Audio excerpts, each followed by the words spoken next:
And hello there. Hey, yo, it's Yogi Chander. How goes the day? It's a beautiful, beautiful day here in Colorado, and I hope it's a beautiful day there too. It's been an exciting week here at Yogi Chander's channel. Wow. Had some awesome guests, which has sparked amazing things in my world, of course, inspiration and ideas and things, and also synchronicities. Synchronicity is amazing in my world, how much it comes around, even in small ways. And so it's fascinating to see.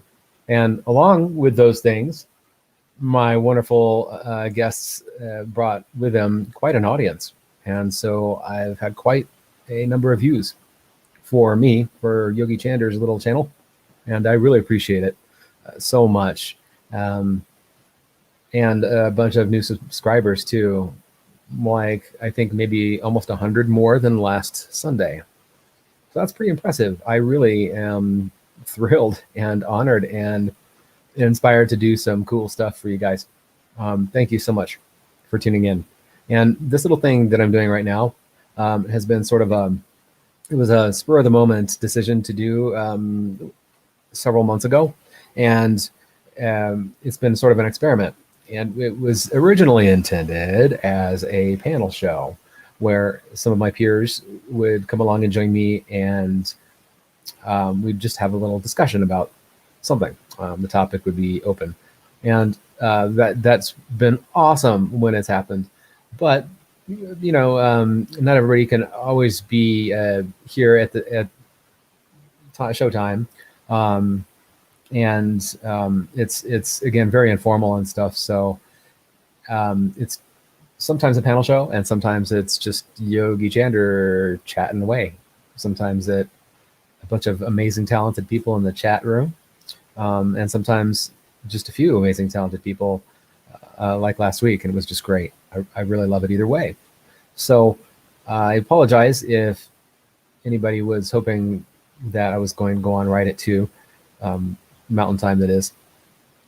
I obviously didn't make that, and Yogi Chander is notoriously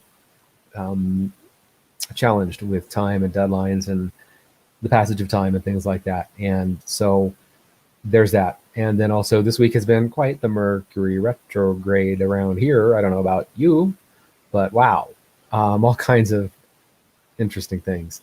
But anyway, so I'm also trying to find a good maybe time to target going on Sundays, and also see if maybe I would change the format in some way so that either it encouraged some people to come and join me on the panels, or it just became something that at least I was prepared to talk about and to provide a theme for the day. And I do have some things on my mind today, so we'll see where it goes. And I'm always welcome if someone is interested in joining me on the panel. You're welcome too. I would let you in on the old StreamYard here. And what's up, Jonaside? How's it going? Enjoy your lunch. Thank you for stopping by. Awesome. See, and there's people like that. I love just having that space too, where I'm just here and people can drop in and say hello. And even if that's it, that's awesome. That's great to see some people and know that they're out there, and also know that they're doing well and off to do something even better than sit around watching YouTube today. That's always a good thing, always. And Yogi Chander doesn't want to discourage that. And actually, that being said, now that I'm thinking about the beautiful day and thinking about Imbolc and the time of year that we're coming around here to, it's going to be very nice on Sunday afternoons. And some people will maybe kind of hang around watching football, I guess. I don't know. Maybe that's done for the year. I guess it's done for the year. So I don't know. But you should be getting out and getting some sunshine on that face, the whole face of yours, and soaking in all the goodness that this world has to offer outdoors. So now that I'm looking at it, I think that, let me look at the calendar here as I'm speaking with you. I have a new setup again, by the way, and a new microphone. How's it sound? I really hope it sounds better. I want to do some audiomancy and some podcasting and stuff now. So if you can, I would love to know if this is sounding better to you guys, or if it sounds good, or if it don't sound good. Please let me know. Anyway, so I am looking at the calendar. And interestingly, hey, it's Keats' birthday coming up soon. I can't remember which date it is. All right, happy birthday, Keats. Did I miss it? I think it's coming up. Some reason I was thinking it was the 28th, but I don't know if that's actually true. Interesting. Happy birthday, Keats. So next Sunday is the 28th, the last day of February this year. I think that'll be the last Sunday Fika, at least as we know it now. I'm going to change around the schedule, and that'll kick my booty into gear to do that and to make that formalized and get it out there, because I have a whole bunch of new people hanging around that might pop in. And I would love to have a little space like this, but I'm toying with some ideas about how it might improve. I'm thinking about maybe, well, I definitely am looking into doing a Discord community and perhaps some other connections. But the Fika show has been a lot of fun, and I would really love to do a panel show still. I think maybe I should throw out some formal invitations and kind of plan that in advance, and then let the people out there know when that's going to happen. Sundays, you might find yourself indoors and really wishing that the Fika was around, and that would make me sad. But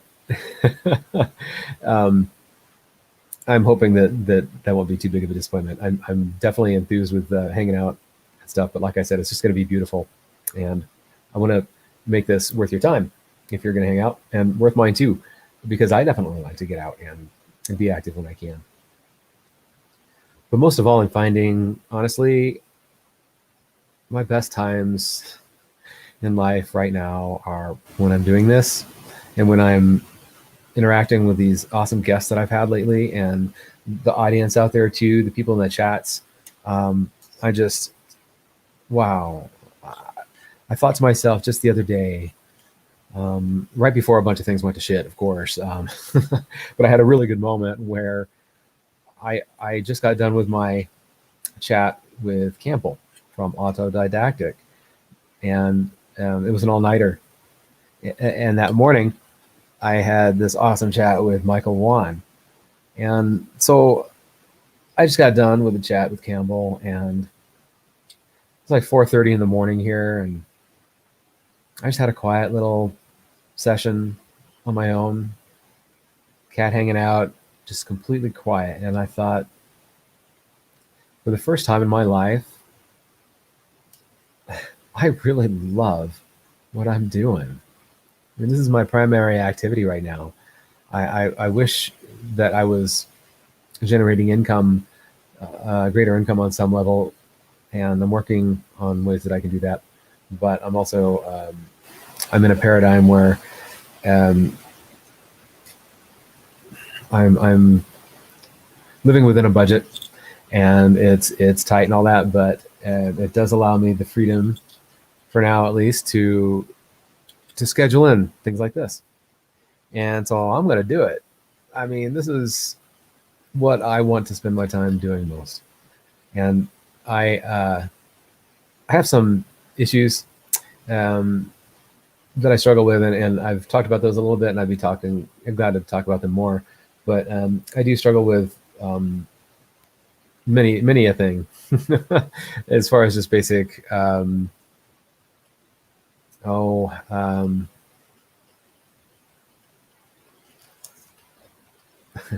know how to put it. I guess again, like scheduling and time and some other things like that. And so I don't even know what exactly brought that up. This is one of them. Sometimes I lose my train of thought, and it's still there. It's just gone for a moment, I hit like a speed bump and saw a squirrel and other things. So anyway, that'll come back to me. But yeah, so I was just so very happy with what I'm doing. Oh, that's what I was saying, I guess, is that yeah. So I have the ability to schedule in these things, these shows, and it's amazing. It's something I've always wanted to do, and I had no idea how happy it was going to make me. And so I yeah, I'm so grateful. Thank you guys, everybody. And I'll quit going on about that for now. I'm just ever so grateful. I haven't even checked my emails today yet, nor my messages. I've been working around the house all day long. Like, I got up and just started working. What I've been working on is this awesome project that I'll tell you about in a few minutes. But so I haven't checked my messages. I haven't heard from anybody who may have gotten back to me who may be out there today. But I have some amazing conversations going on with some people to come on as guests, and I have an awesome lineup very soon on the way. So I'm thinking that what I'm going to start doing is follow Keats Ross's lead from Pragmagic, in as much as he what I plan to do is to go ahead and schedule my interviews whenever my guest is available, and record those, and then offer them again as a premiere. And that way I can interact with the chats and stuff probably a lot more cleanly and things. It will eliminate maybe a Q&A portion, unless there's a way that I can do the initial live stream as a live stream. Keats does that somehow, and so I'll check with him on how he does that. I really like how that happens. So in other words, I believe his Patreon community has the opportunity to join the live stream as it premieres. And that way people would be able to do questions and answers and things. Then after that, it would be, I would edit it slightly, just add on a little intro and extro and stuff, outro, and clean it up if necessary, but not edit the content. Just anyways, put it back up as a premiere, and that way everybody could interact. So that's kind of what I'm thinking I'll do for the interviews from now on. And it's been so fun going live. There's something about going live that really jazzes me. I mean, especially when people are out there and I see them and I hear them and they're interacting with me and the guest, even when there's nobody there yet, or maybe people are lurking and not chatting. But even if there's nobody, I am just electrified by that energy of being live. So I don't want to lose that. I enjoy that with my guests. And so I think it brings a certain energy to the conversation that is charming. Although I did get the idea the other day when I started to talk with Campbell, I guess I had not made it entirely clear. What's up, Slow Burn? Nice to see you. That's been a term I've been using lately, slow burn, for several things in my world. But I realized that I didn't probably make it entirely clear that we were going to go live to Campbell, and it was cool with him that we did, I believe, and it turned out to be one of the best conversations ever. But I realized that he had a lot more content, that a lot more things that he would have shared with me if he didn't want to, bless his heart, he didn't want to risk um, my channel getting some kind of strike or something over the content, and I appreciate that very much. I told him, hey, I have some other things I'd like to start off on, and if you feel like going there, and if it feels good, let's do it. It didn't really come up, at least not in depth, and so um, that's really cool. It's just that I really would have loved to have had that opportunity to talk with him about those things and his recent discoveries and stuff. And if it turned out to be something I could only share with the Patreons, then maybe that would be a cool thing. By the way, I do have a Patreon. It's just I don't have much content there, so I haven't encouraged anybody to go. But it is a way to connect with me if you want to. Go to my Patreon, Yogi Chander, and you can definitely connect with me. I would love to hear from you. Anybody out there who has any comments that they want to give me directly, or if they have any guest recommendations or referrals or connections, down with that for sure. And if you have some connection to put me on another show, I'm fascinated with that. That'd be fun. I'm not so good with live interviews usually. I'm much about me. I'm much better digging into a topic or hearing someone else's story and really, fleshing that out more so than telling my own story and describing things about myself. But anyways, I did one recently, and it was good, but I definitely fell short of my expectations. So maybe that'll improve over time. So yeah, get me on some shows if anybody knows of a show that would have me. But more than that, I want people here. And even if that's you, if it's someone out there who is like, man, I want to be on Yogi's show and I want to be on the panel and just have a discussion with him. I've got this cool thing that I've been researching, and well, tell me about it. Go to my Patreon and give me a shout. Let me know. You don't have to do anything. You don't have to follow me or anything. Just you can reach me there, I believe. And so please do. I dig interactivity. And Slowburn, I hear you saying that Autodidactic is a great show. You two were really good. Thank you, Slowburn. Thank you. Is that what brought you around?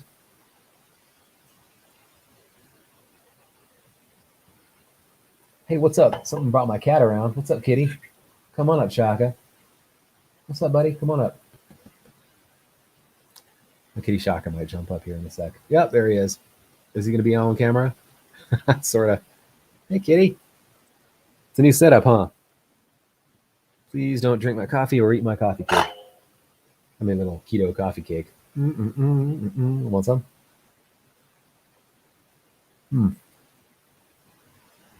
Sugar-free. Sweetened with stevia and monk fruit. And it's a keto pancake mix that I know I cheated.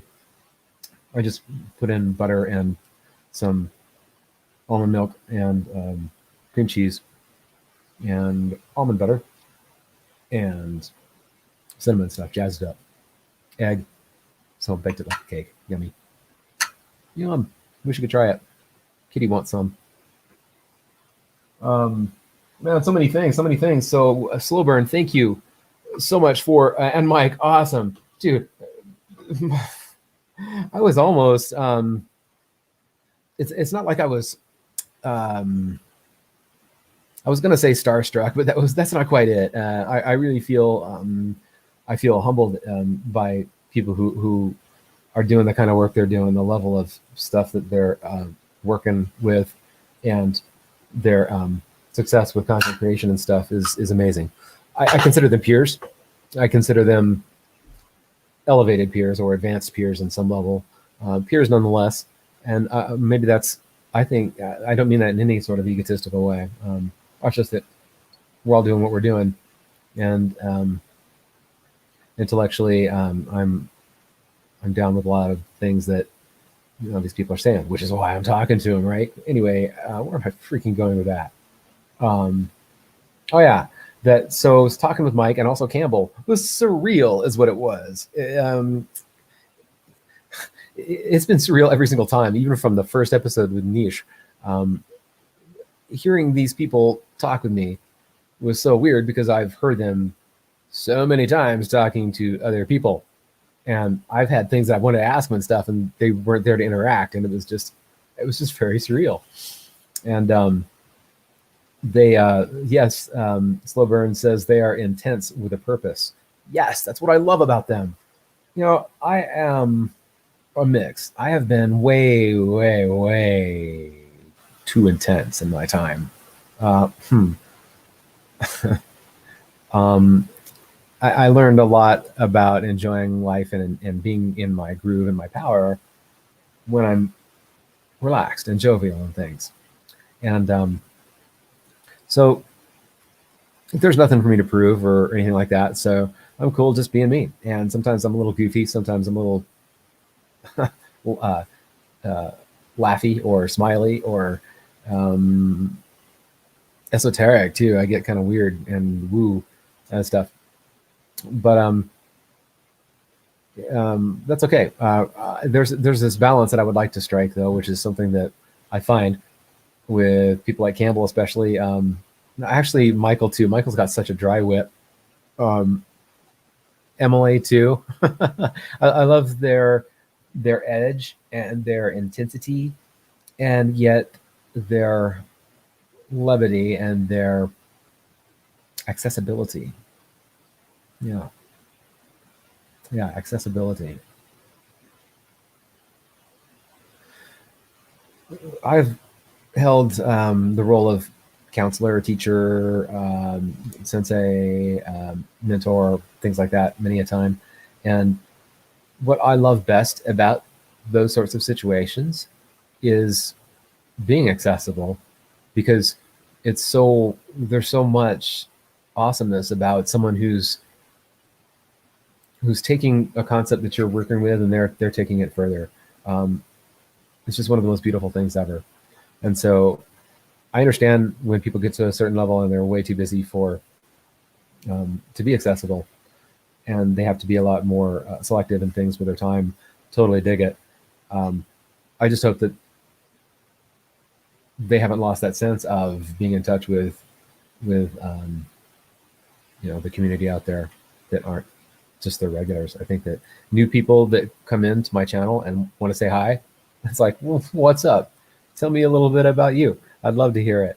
And if I could, it'd be fun just to have a little um, show where people just kind of checked in. I was like, hey, Slowburn, tell me where you're from. And actually, Slowburn, where are you from? I would love to hear that. ADHD. I talk. I am in Boulder, Colorado, USA. And I think you said evening, so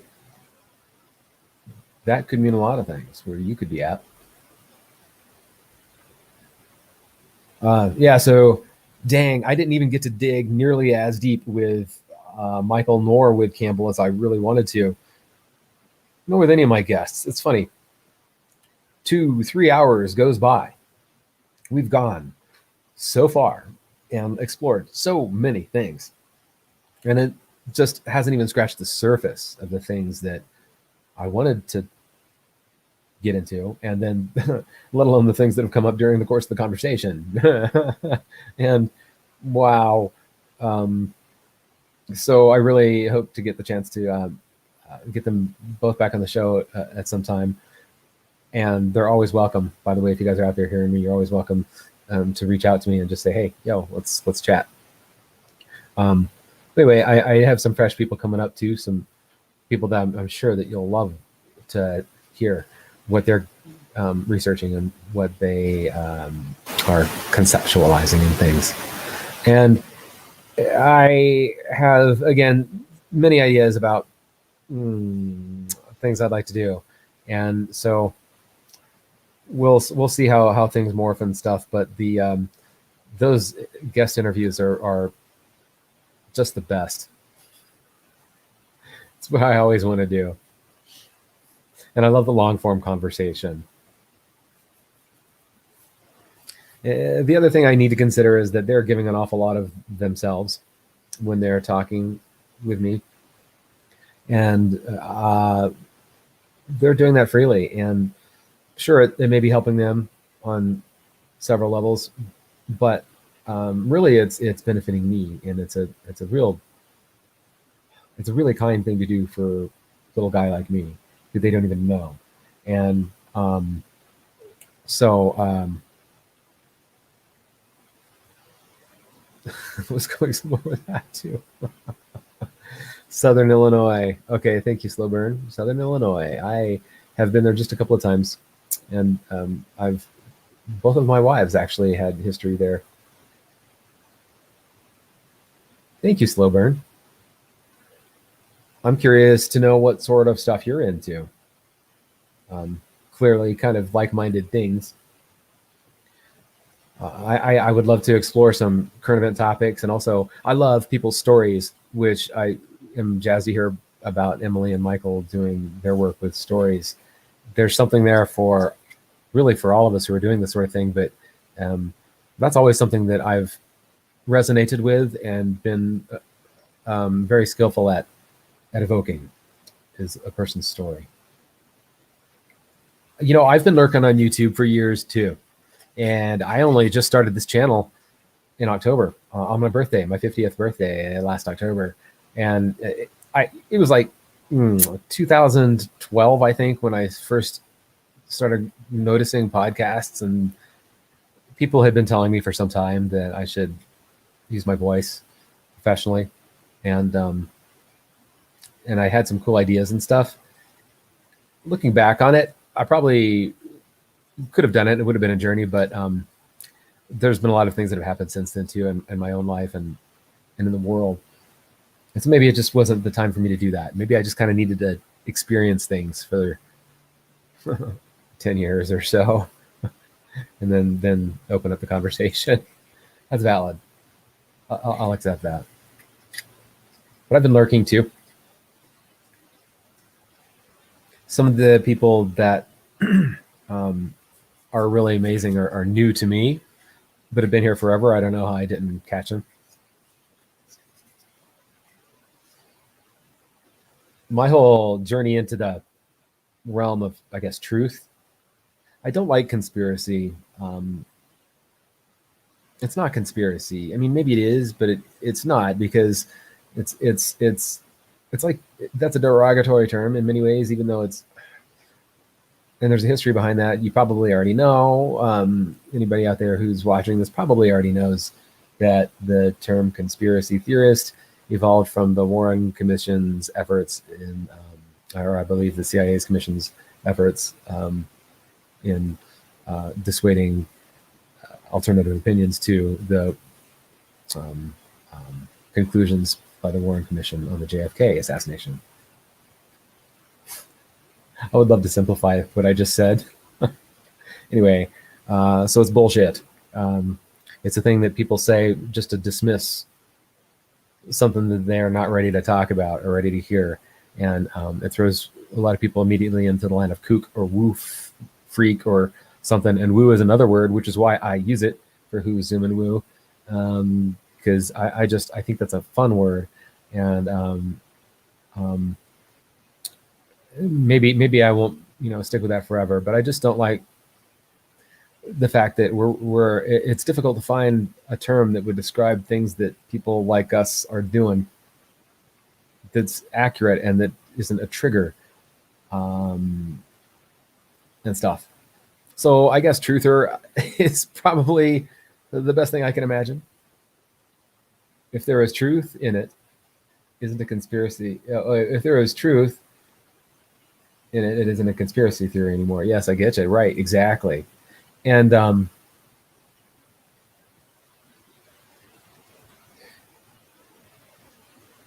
the thing is that I'm really all about the awareness and about thinking, taking the data that's available to you and assimilating it and doing something with it, right? And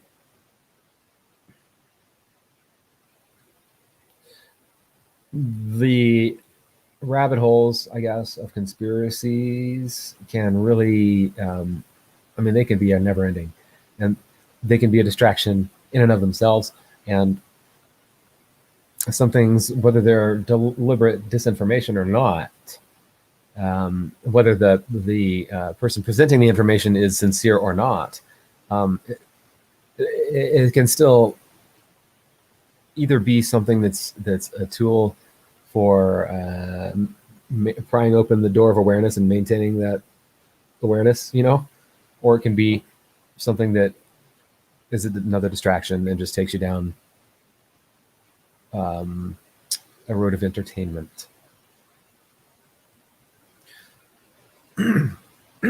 And that's a whole other concept, the whole entertainment thing and stuff. It's I mean, damn, people tell me, or I hear so often from people, oh, truthers I'm talking about, or even normies who are going towards truth. Anyway, they have their things, and it's fine. It's like some people are just, they still like sports, or they still like a TV show, or they still like this or that, that may or may not be a part of mind control propaganda. And I guess in actuality, probably every single thing is. If you think about Plato's cave and the whole question of what is Plato's cave in the first place, and what is you, and why are you there, and that goes deeper than the questions presented within Plato's cave. So, but it's just awareness, just maintaining awareness, and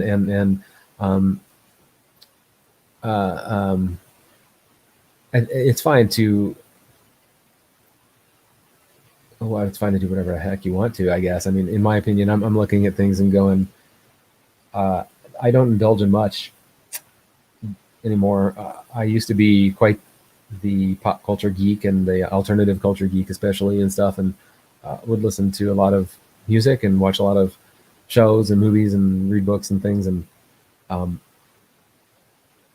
for better or for worse, and some of it, a lot of it still informs me in good ways and everything, but I just don't partake anymore. I haven't watched TV in forever. I haven't watched news in forever.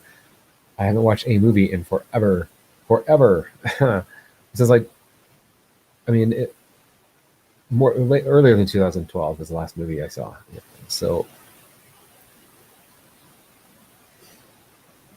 which leads me to that thing I was talking about, my project this morning, which is a minimalism project, sort of, that I think is a good practice anytime.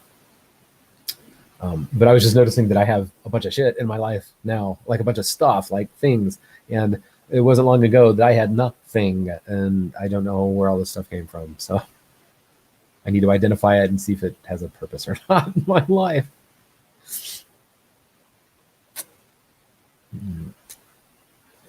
So you've been Mandela affected. Are you aware of this time shift phenomenon? Oh yeah, slow burn. I am. I'd love to hear your thoughts on that, and who you get your information from. It's wild. It's another one of those things that even me, so I heard it anyways, and I was like, oh, come on.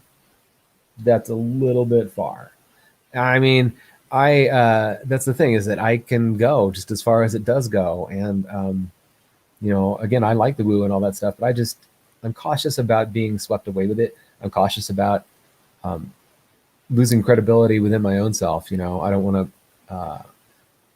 to buy my own imaginations to that extent, if that makes sense. So,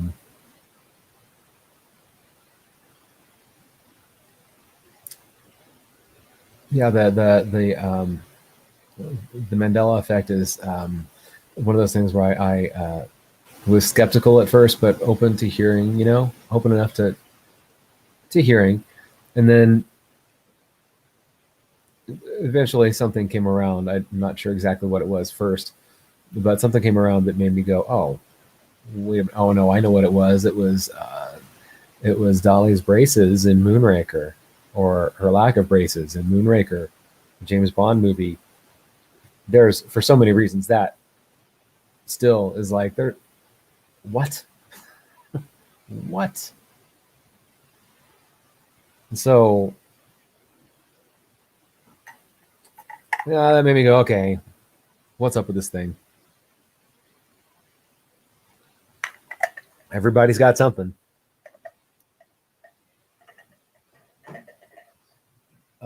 There's one guy out there. He's quite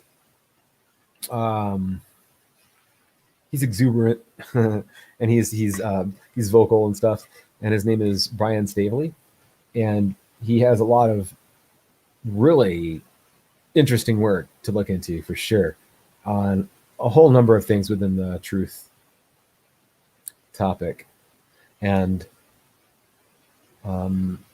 anyway, he's mainly big about he's mainly onto the Mandela effect right now, and that's sort of his mission from what I gather. And he really digs into it, and he's like the David Weiss of Mandela effect. You know, I mean, he gets out there and he's like talking with people, and he loves talking with people who supposedly are not Mandela affected, and you know, uncover a way that they actually are, because everybody does have something that is Mandela affected. And it goes beyond that whole fault of memory thing, right? We'll get into the time shift thing along the way. There's a lot of speculation about what exactly that might be. Talking about 2012, back when I started to think about doing the podcast, there was a lot that happened then everywhere. And for me, I was so wrapped up in the major things that were happening in my own world, cataclysmic major things, that I failed to notice how much the world was changing around me until probably 2017. And that's what got me into the truth movement, into the real, I guess, the next level, from just kind of hearing the basic stuff, and then finding things like flat Earth and other stuff that really just opens the mind. And I don't remember why I first heard of NLP, but I was fascinated by what it was and what it could do. And so I was looking at it in search of ways to help me to, to develop the life that I wanted. And so in that initial search, I found randomly an interview with Richard Bandler, who's one of the creators of NLP, as it's known, and on the Higher Side Chats with Greg Carlwood. And I had never heard of the Higher Side Chats before, but I laughed because, of the pun there of the name and stuff. And so anyway, so I checked it out and was like, oh, this is cool. Carlwood's great. And he just, man, it was early in his career. He's developed a lot as a podcaster and as a presenter. Anyway, it was fascinating enough. And sooner or later, they were talking about woo-woo stuff that was fun, entertainment. And I was getting into that as entertainment. And then a truth topic hit me. It was, I guess, the moon landings were one of the first things. They started talking about some things from 9/11, and that piqued my interest and really started making me think more about things than entertainment. And then the moon landing issue came up, and I didn't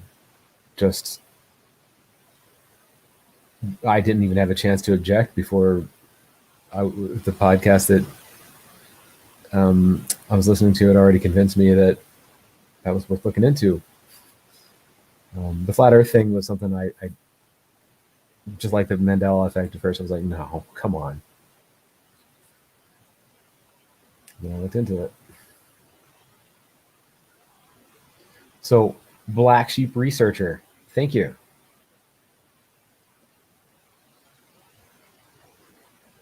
Word, slow burn. Nice speaking with you as well. Have a lovely dinner. Enjoy time with the fams. Peace out. Thank you for dropping by, and thank you for your support. I love it. So yeah, I'm just kind of chatting on about what brought me here and stuff. And anyway, so through twists and turns, here we are. And so I've been lurking for a while, and I'm glad that I started opening the conversation. It's good. I get to meet people like Slow Burn, people like John Aside, people like all the people that that I've seen over the last few days that have dropped by and said hello and give me their support and stuff. Thank you. Thank you. So let's see.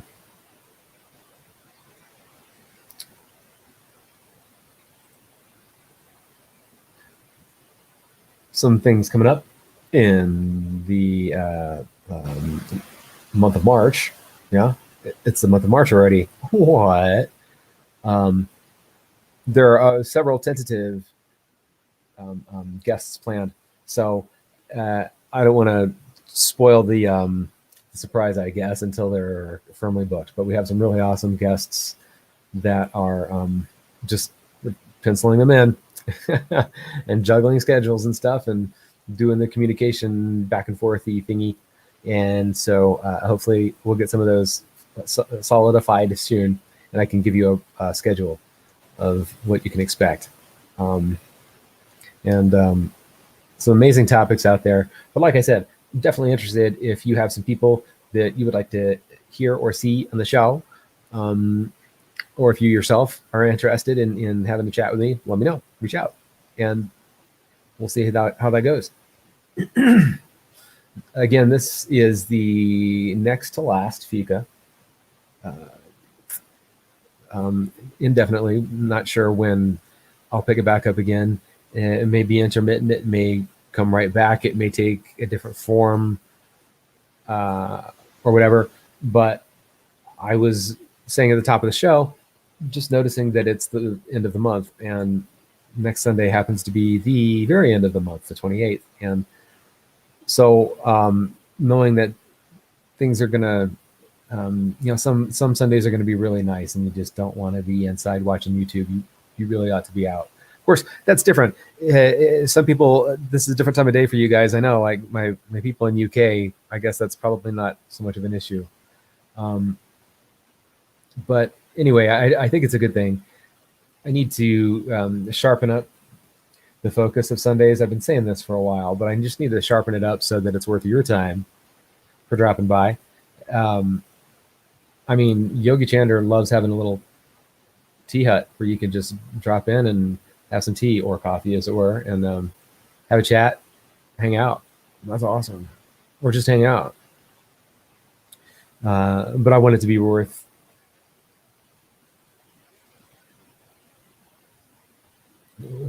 your time to even consider dropping by, I suppose. Yeah, give you some things to chew on while you're here. I love community, and I love building community. I love participating in community. I love the community that just is out there, that I kind of see, like, things in the chats happening and stuff, little conversations and stuff between other people, and it's so cool. Sean P, hello. Hey, I'm sorry I did not see your chat till just now. Thank you so much for stopping by, Sean P. Let's see. Let me catch up on what you're saying here.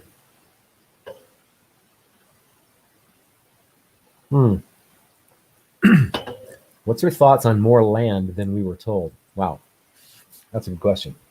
I'll get to that. Thanks for putting yourself out there, trying to help spread the truth. Thanks, Sean P. I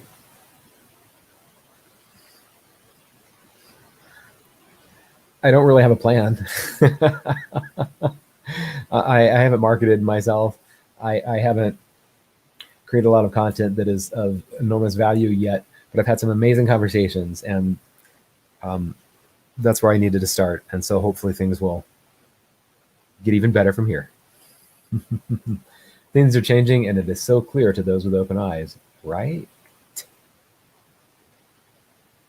So you caught me with Campbell from Autodidactic. Great information and theories. Thank you. Thank you. Mind blowing. That guy he's doing so much work. Wow. He puts so much effort into his research, and he is great in the way that he presents it. It's very clear, and it's very it's sharp. It's good quality, and he's always ready to talk and get deeper into the subjects. And man, how awesome was that when he just pulled up his plethora of pictures to share during our talk? That was amazing. It was amazing. I appreciate that, Campbell, for providing some extra gravy for the dinner. Yeah, it all starts with the thought. Thank you. And I may or may not agree with the things that my guests say. I can say that I largely agree with most of the things that most of my guests talk about. Now and then there may be a difference, but I'm fully I'm happy with allowing them to express themselves and letting that be, and having it up for discussion and seeing where that goes. Nevertheless, yeah, great information from Campbell and Michael Wong. And then, yeah, the theories. It's about what you do with that data then, right? So they've found these things.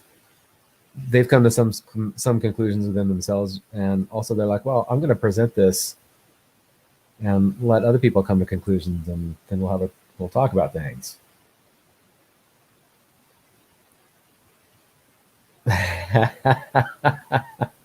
Thanks, Sean. Thank you.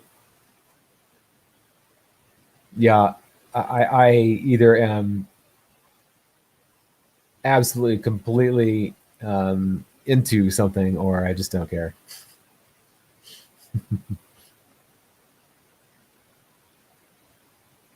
But yeah, I mean, that's funny that came through. I know that sometimes my face just shows exactly what is happening. I can put on the poker face when I need to, but like I said, I'm just being myself here, so whatever. And yeah, I am amped to talk to everybody I've talked to and everybody who I am going to be talking to. Like I said, I don't know if you heard me earlier, but I was just recognizing the other day, this is the first time in my life that I've actually been doing something that I enjoy. I mean, really enjoy. Really enjoy. There's been some things that have been fun that I've done, and some things that have been rewarding, and some things that have sucked big time, but nothing has been quite like this. It's not financially rewarding at this time, and I haven't made that a priority at all. I'm creating this experience in this community, and that's so fun.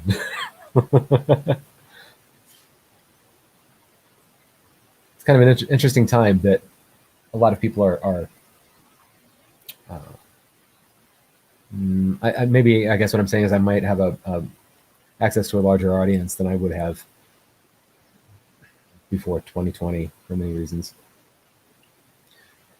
But so Slow Burn stopped by earlier and told me I need to check out Black Sheep Researcher, so I'll be checking them out. Oh yeah, Sean, you had a question. Let's see.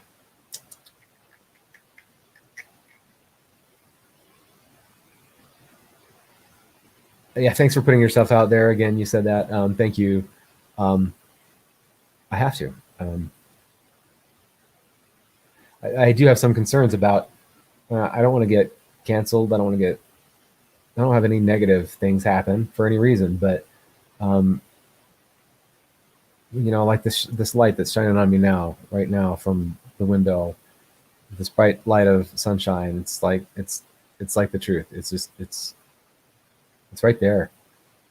It's right fucking there. And I'm sorry if I'm a window instead of a blinder. Actually, I'm not sorry, but I am a window. I'm not a blinder.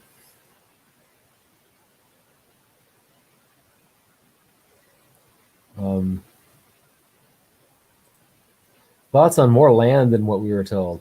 That's funny because I had a friend over yesterday, and she's newly subscribed to my channel. She's the first person that I know in the flesh that um, is subscribed to my channel, and she just subscribed really recently. So it's funny. But anyway, she was over and we were hanging out, and she's not exactly into the truth topics as much as many of us. Definitely not as much as me. Um, but so I was kind of trying to explain something about like the things that Campbell and I touched on, and that was one of the videos that I put on for her, and um, we were more lost in conversation and things than um, so it didn't allow her to really focus on the material so much. So she didn't get a lot out of that yet, I don't think, but maybe it planted a seed. Um, my thoughts on more land than we're told. Yeah. Yeah, absolutely. More and of a different nature, probably. You know, I think that most things, if not everything, in our world has been misdescribed at best. Misdescribed to us. And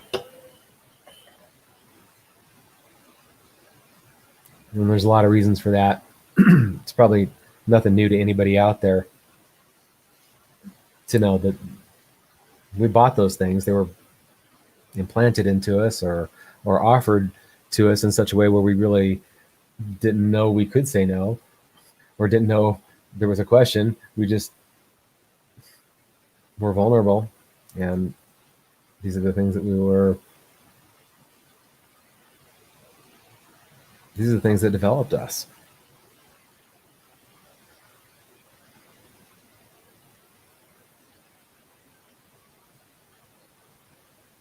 And for me, I don't know any answers. I don't. I do know that my heart tells me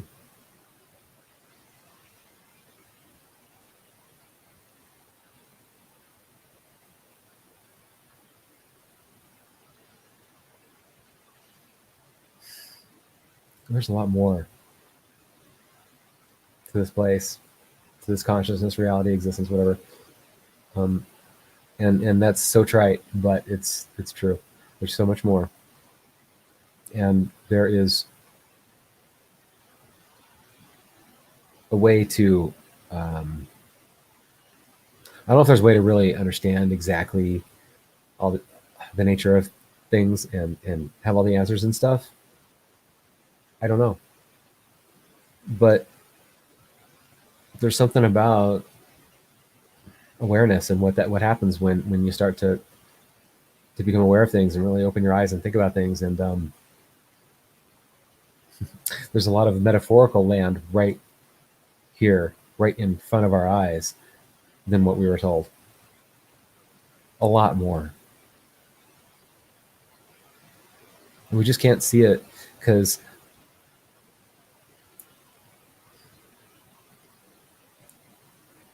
we've already bought so solidly into other things about what we think it might be, and so there's no reason even to look for the possibility of it not being valid, or to seeing if there's anything deeper to look into. And that's difficult for some people, but for me it's impossible not to.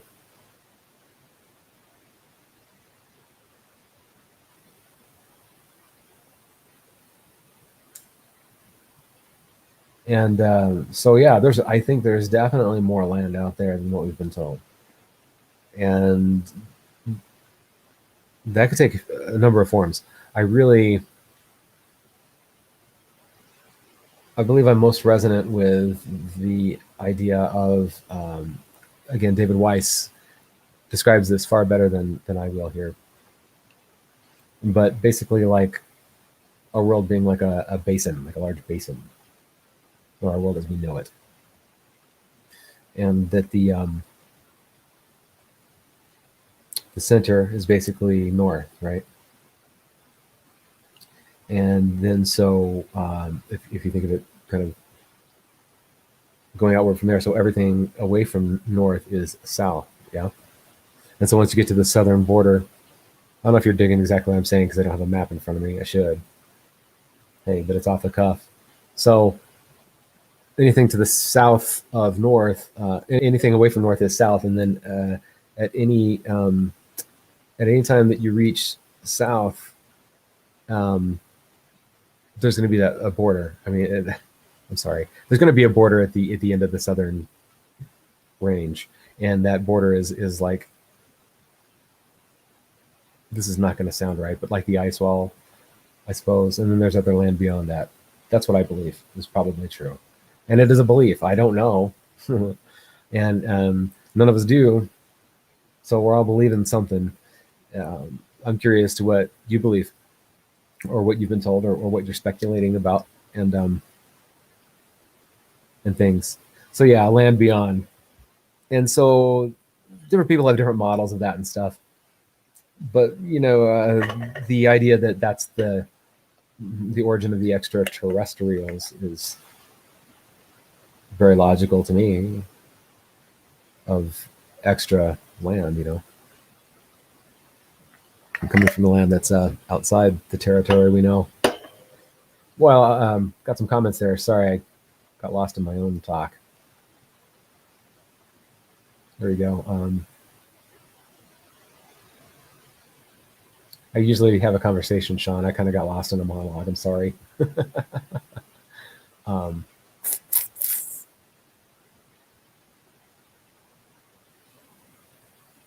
yeah, everybody has their own take. Yep, for sure. Looking for truth in the lies. It's just kind of fun. If nothing else, it's just kind of it's just to. I mean, the result isn't always fun, but it's fun to. I don't know. It's fun to just examine stuff. I don't know. And looking for the truth in the lies. Okay, so that's a different point altogether. Because there is a lot of times truth within the lie. Yeah. So like, what part of what you're looking at is worth looking into more. And like I said earlier, you don't want to get lost in that too much. It's good just to maintain an awareness and to know, yeah, that ain't right. And if you're drawn to look into something, cool, look into it, and tell us about it. The white sun, not the yellow sun of the past, right? I grew up with a golden sun. Now there's no golden hand, no golden sun. Diamond days cut and dry, like Beauty in the Hurricane's eye. Well, it's white. It's white. Also, I saw something weird. I'll get to that in a sec, but before I do, it seems odd to me that, all right, have you noticed on certain cloudy days you can look at the sun and you can look right at the sun? You can look right at the sun, and it is a clear disc, white disc, usually behind clouds on a cloudy day. Does anybody else notice that? When the fuck could we look right at the sun? When? Since when? Since when is that normal? And I pointed that out to people, and some people, it's almost like the Tesla car. It's like they look at it and they know there's a cognitive dissonance, but they just can't. And so they're just like, at first they might be thinking about it or whatever, but then they just kind of like, oh, I must have just not noticed it or whatever. And damn it. Since when? I'm talking within the last, I think it was 2 years ago that I first saw that. All right. So anyway, I've seen 2 light sources in the sky too that looked an awful lot like it was possibly two suns. I didn't necessarily see two suns, but I saw a source of light. I took a picture of this. Hopefully I can find it, whatever. But I took a picture and saw it, and it was a cloudy day, and there was sunlight coming from the west, and then up in the eastern part of the sky, there was a source of light coming down, like a freaking ball of light. I don't know. You tell me. It's just what I saw. I'm not saying you. Just it's about control, brother. Right? You're right, man. Yeah, I know. And I've just never been good at eating up what people told me. Even when when I was accepting lies and bullshit and stuff, I still would challenge things off the top. I'm just like that. Discernment. Yeah, that's important. Brian Metz, good evening. It's a pleasure to see you here. Thank you for joining. Sean P, Brian Metz, you guys are new to the channel, right? Certainly haven't seen you on a Sunday, so welcome. Thanks for dropping by. We're just kind of having a little coffee hangout and chat. Speaking of coffee, a little topper here. Ooh, I got a cool thing in my life. I don't know about you. I don't drink tap water. And it's not just taste. I'm definitely not wanting the chemicals and the fluoride and all the other junk and stuff. So anyway, I've been purchasing spring water for a long time because I sort of had to. Anyway, I just got two amazing filter systems, and I'm so psyched. So this is my first cup of coffee off my filter system that's on the faucet on the tap. So cheers. Here's to fluoride-free, chlorine-free, filtered water. No, sorry. I just wanted to do a spit take. It's great. It's wonderful coffee. It's totally awesome. So I'm a cornball. I am. Love the honesty. I hope you do. Thank you, Brian. Saw me with Cam over on Autodidactic. I just can't go on enough about how freaking awesome that was. Thanks, Campbell. And thank you for coming by. So, looks white in South Georgia. Is that where you're calling from, Sean? That's what I was going to say. Where are you calling from, Brian? We're broadcasting here from the heartland of the Midwest, sunny Boulder, Colorado. We've had a caller in from Southern Illinois. Montana. I have a friend. I've lost touch with him now, but Bozeman, Montana. Kept trying to get me to go out there when I was looking for a place to be right before I had a major Kundalini experience and my life got rocked a couple years ago. All right. Before then, she was offering me a place or suggesting that I go out there, and she's offering me a place to be until I found a spot. She and her partner have a community theater out there. Excuse me. Hot Springs, Montana. I don't know anything about hot springs, but I love hot springs a lot. Like, it's my favorite thing in life. Probably one of them is going to a hot spring. I'll even take a hot tub, but hot spring, yeah. And Sean P's near Brunswick, which is north of Jacksonville, Florida. All right. Wow. That's another place I've never been.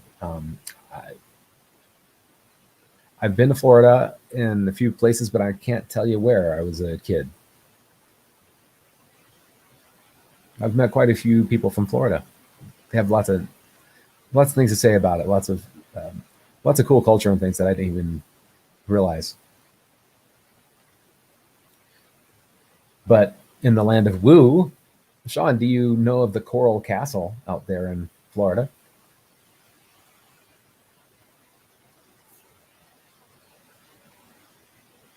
How about you, Brian? Coral Castle? That's some crazy stuff.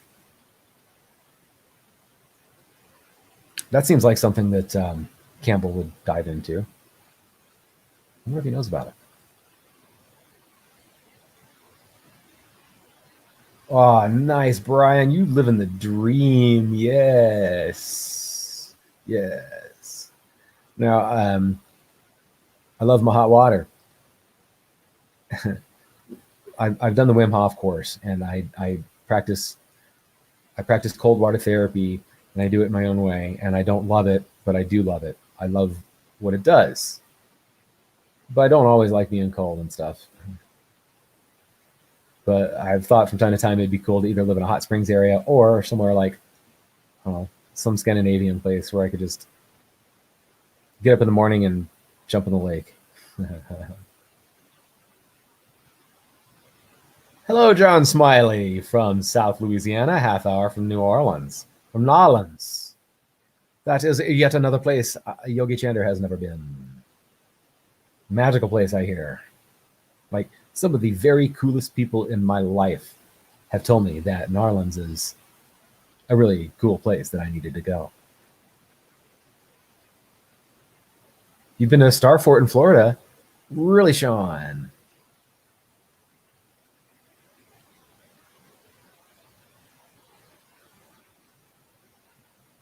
Where's that? And did you know it was a Star Fort when you went to it? Like, did you go there to see the Star Fort? Brian, you know about the Coral Castle? Built it at night, supposedly. Crazy indeed, says Brian. Yeah, the Coral Castle is a wild story. I will probably do a show on that one of these days, or at least a little presentation on a Sunday or something. Um, it's fascinating to me, and it's stuff like that. You know, like when I was a kid, growing up, my dad was basically a traveling salesman, and I would go with him a lot when school wasn't in session, and we went to all kinds of crazy places around, like mainly the Western United States and the Midwest. Um, Very interesting, obscure, and looking back on it, magical spots that I didn't really get, but when I was there as a kid growing up. Anyway, my dad would often go to weird places that were like, roadside, um, um, um, roadside, I don't know what you call them, like establishments, and they'd have like weird stuff, like Guinness World Record stuff, or Ripley's Believe It or Not stuff, or just like the world's largest python, the world's largest ball of yarn, and that kind of shit. And so it seems like Coral Castle's right up that alley. It's just, it's weird. It's something that's there. It's just weird. But the story, it has some very fascinating truths to it, I believe. And it's there. So, like, what?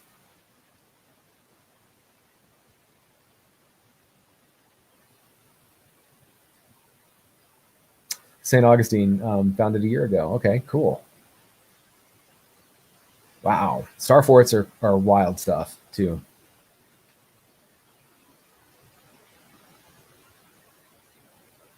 That's fairly new to me.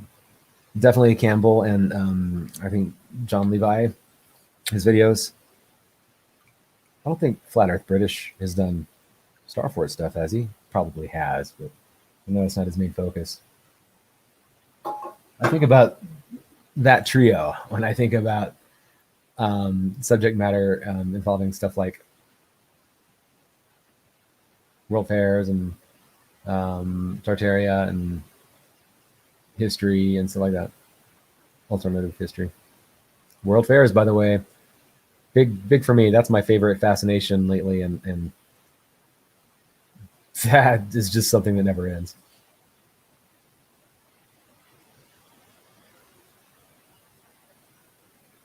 Oh, good luck, Brian.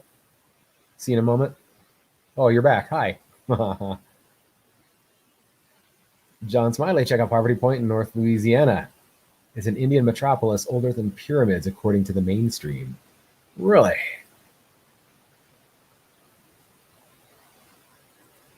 Sean P says, also around Darien, Georgia, you can look on Google Earth west of I-95 and mini grid lines in undeveloped wetlands.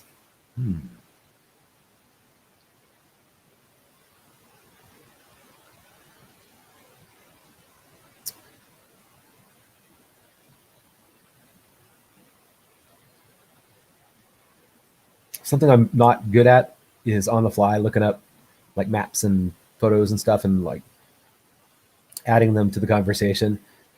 Canva's awesome at that. So many people out there are really good at that. Yogi Chander is not. So if I could find a way to prepare myself, either do a presentation in advance or at least prepare some slides and stuff and have them just ready.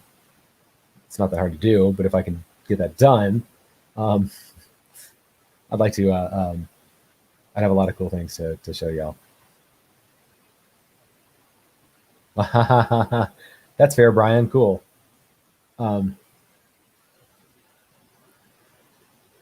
Yeah, I'm actually a really quick typist, but my keyboard broke the other day, and so now I'm on a laptop at the moment, and it's just a little bit out of hand's reach, so I'd have to kind of do a little crunch every time. And also I have my camera set up in such a way it's not real easy to type, so I'm just going to use my voice. I was saying earlier, maybe you heard me, but I got to say this every now and then, that if you have some things that you would like for me to cover, and it sounds like you're bringing some cool stuff up, and I'm gonna keep these in mind. But if you have some topics you'd like for Yogi Chander to look into or to bring up, or if you have some guests in mind that you'd like me to connect with, or if you yourself have some material that you'd like to bring forth and show, or if you just want to have a conversation verbally, or if you want to be on a panel or something sometime, reach out, let me know. My contact information, I think, is easiest at Patreon. I think my email is probably on my YouTube channel, I guess. I'm a little disorganized. I'm working on that, and I'm actually getting some help with that soon. Someone to help out with that, I think. So, word. You have some material, Sean. Sweet. You you can talk a little bit about it right now if you want, and but for sure, reach out to me, and if you want to come on the show, that'd be awesome. I'm guessing, unless the material's like something completely not in the realm of what we're talking about. Michelle Embry, hi. Yeah, I was thinking about you this morning. I've been doing so much around the house, and I've had lots of time to just think, and random thoughts and stuff have come up, and you were among them several times. How are you doing?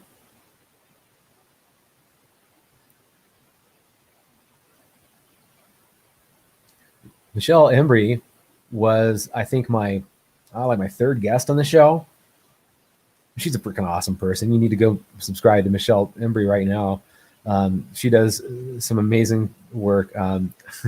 It's like so many of these people, just brilliant, and it's not just in one area; it's a lot of areas. She does tarot readings and many other things. She's a storyteller and a writer, and go check her out for sure. And Keats, yo, Prag Magic, what's happening? So I was mentioning you earlier, Keats. When's your birthday? Is it like now, or did we just miss it, or is it around the corner? I know it's February. Yay, Michelle, you are awesome. Oops, whoops. Where did I go? The chat's moving. Yeah. Cleaning off your desk is a good thing to do. I constantly rearrange my space and stuff, and it's amazing how clutter happens anyway. I make it a point like to not have clutter, and I have so much clutter. Anyway, so I'm going through my project is to go through absolutely everything which I own or which is here and identify its purpose, and see if it has a reason to stick around. And if not, it's gone. I've gotten rid of a lot of stuff today, a lot.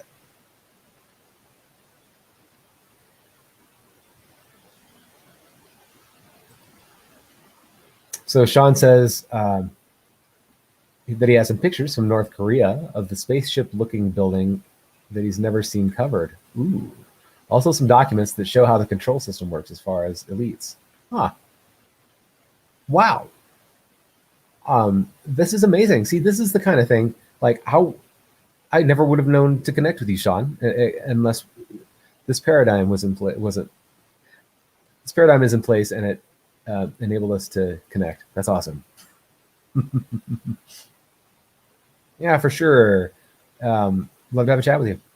You know, and I'm not sure what your opinion is on that research, what realm it falls into, if it's more truth or if it's more woo, or if it's kind of truthy woo. Clearly it's kind of truthy woo, but you know, just in your opinion where that might lie. And I'm getting a feel for I'd like to kind of get a consistent feel to the at least within a show that I put out, you know. So I'm thinking about doing like, so I have these guest interviews that I'm doing, as I was saying earlier, and that's one thing, and that goes wherever it may go. But I really want to get into some weird woo, and I want to hear your stories, all of y'all out there, and the people who maybe will be hearing this later. I'm actually wanting to find a way to really dig into those and to hear your stories, and also to provide a platform for them if you're interested in that. Like, I don't know, I'm thinking about maybe taking submissions of woo events in people's lives and reading them for a show, talking about them without people's names unless they want to have their names on them. Also doing like a full-length show, like, you know, a conversation, getting into the deep woo specifically, like, because the other conversations can go so many different ways, and that's awesome. And I would also like to just get into the woo and know I'm going to stay there. Like, no walking around, just jump in and start swimming deep. Don't come up for air. Ever.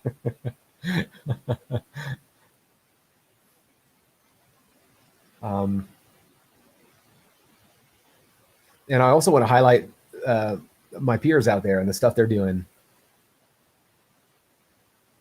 And that needs to have its own like kind of venue. A lot of you guys are doing some cool stuff.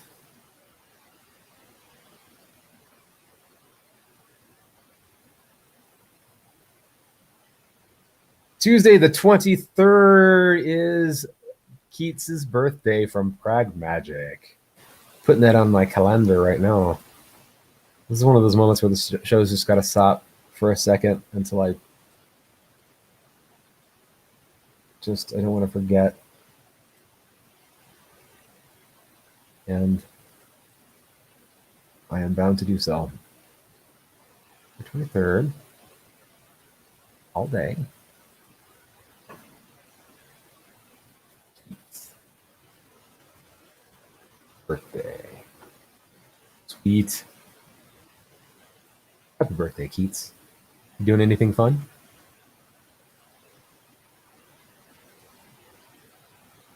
I mean, I know you're going to be doing something fun.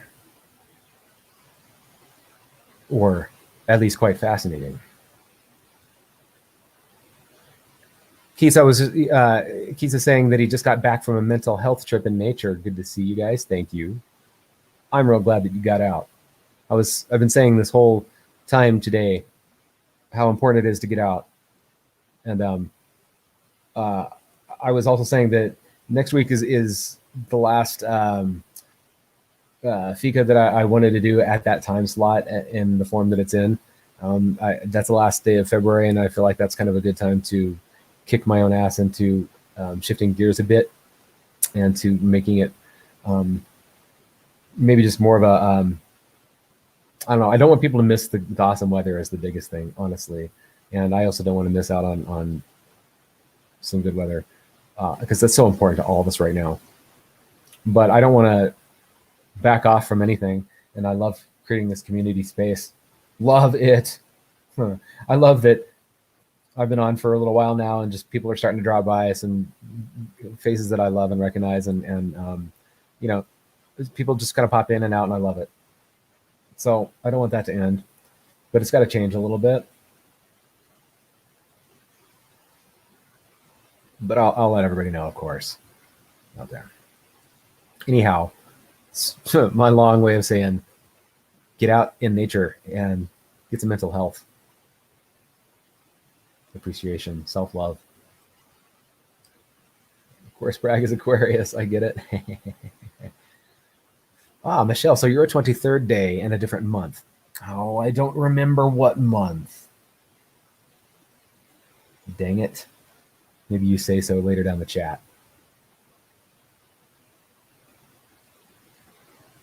Nature will mental health the shit out of you, Michelle Embry says. That's right. Nature bathing is a real thing. Forest bathing. It's a real thing. Do it.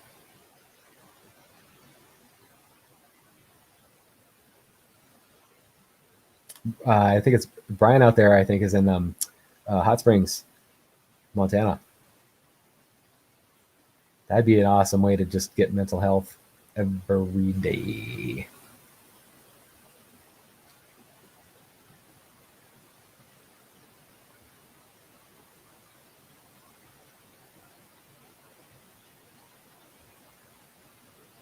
Woo is necessary too. A woo down.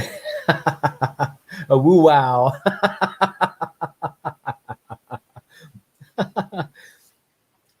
You guys are, it's like listening to myself think. It's awesome.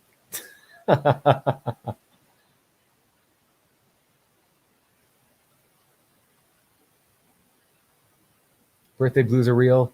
For sure, Keats. Sorry you're feeling the blues, man, but hope it's a nice shade of blue anyway. You sure brighten a lot of other people's worlds, so thanks for being here, man. Let's see. Sean says, I've always felt things were off, and it's also in my nature to question things and look for the origin of anomalies in life, right? Things have always just, to almost everyone that I've talked to, even normies, have always felt like something's just a little off. Yeah? Normies. I don't know what else to say. I don't mean to be classist or anything, but I just don't know. There are some people who just aren't, who aren't going to engage in these conversations, but they still know something's off. April. Michelle is April 23rd. Okay, that's going in Yogi Chalender's Cagender. Now I already forgot. April 23rd. Boom. That's how fast it's going. Okay. Michelle Embry.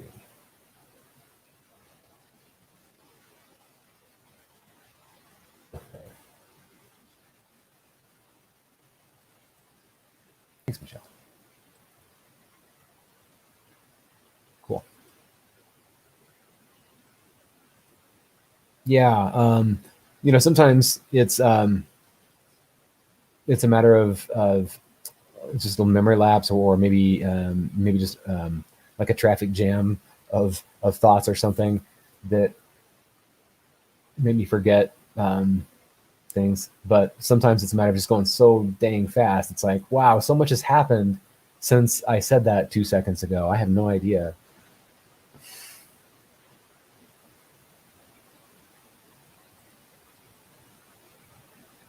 23rd is a good date. That's a good date. 23, 23, 23. Montana is so beautiful every day. You guys are telling me, aw.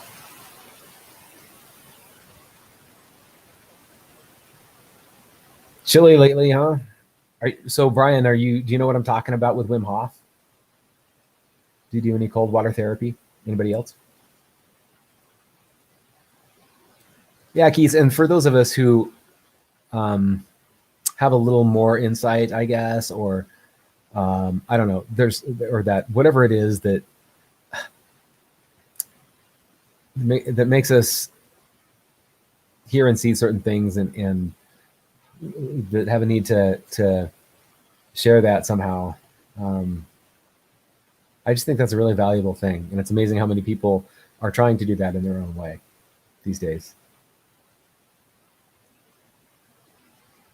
Yeah, and then Sean says, "Happy birthday and age is just a way to track your life," and the whole concept of time and that reality or that construct. I am suddenly not remembering who I talked to about it, and if it was Michael or Campbell, and if it actually got on the air. I didn't have a lot of conversation off air, so but we were talking about the construct of time. Such a huge thing, and the idea of the sky clock and the artificiality of our calendar and stuff. It's all quite disorienting. Word, Sean, word.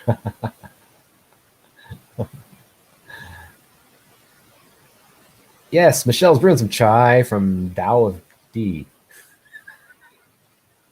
I've never tried it before. It smells good. Ooh, chai does smell good. It's like one of my favorite things.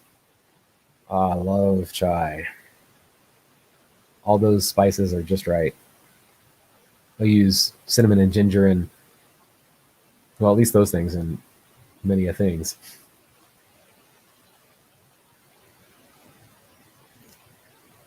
There's some really good chai brands out there.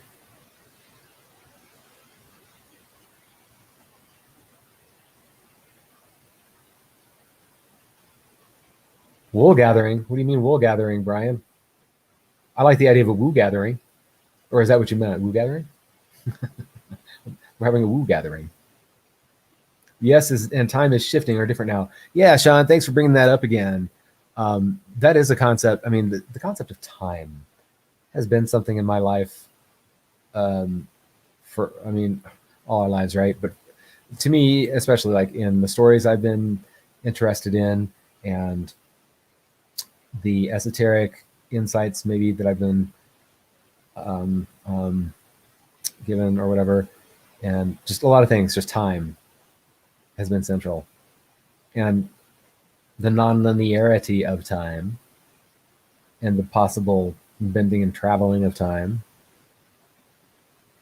and the idea of time travel has always been in my life and yet always been kind of science fiction. And I still have my logical problems with how time travel could work and why it couldn't. But then again, there's enough there that, I mean, it's possible. Absolutely. And it's being talked about a lot lately, I feel, from many a person and in strange ways. People have stories of interacting with time travelers or possible time travelers. People are noticing events and things that, I mean, could be tied to the Mandela effect, as we were talking earlier, right? But time travel. Emily Moyer and Michael Wan, not on my show, but on a show when they were talking amongst themselves, we're talking about this movie called Tenet and how that's sort of a mirror of a reality and also the idea of timelines. I guess one is sort of moving forward while the other is moving back, and then how those connect and what, like, people jumping between those timelines and how they can influence things and stuff. And pretty fascinating. They really got into some deep woo on that one. Check out Emily Moyer's channel and Michael Wan. Michael Wan is Susquehanna Alchemy.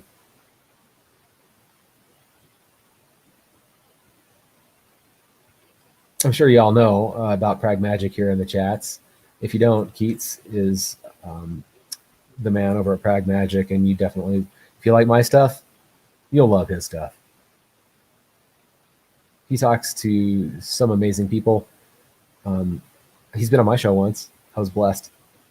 And we recorded a show for him. I think that'll come up in a while. But anyway, go over and see. And not only that, but We the Hallowed, his project of arts, I guess, to sum it up, is just so deep and so worth your time. So go see that stuff. I invited Keats and Michelle and everybody who has been on my show. I've invited them on my show because I really love what they do.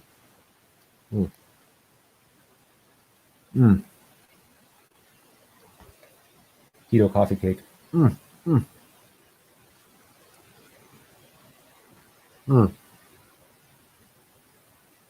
Cardamom. Actually, there's cinnamon, ginger, and cardamom in my coffee cake. A Woot Nanny.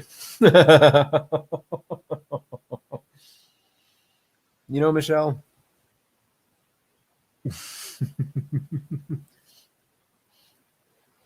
you often say something that just makes it hits me right in the funny bone, and it's going to make me laugh for days.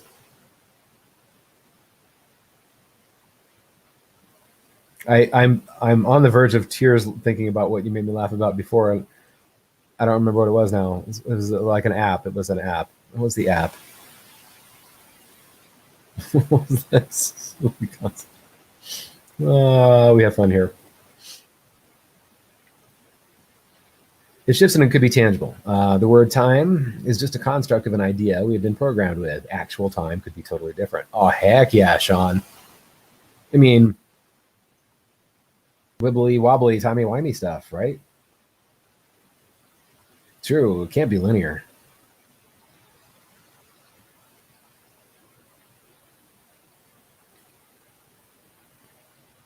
It'd be weird if it like was, and then like something happened and then it wasn't, but it should be. It doesn't seem like it should be.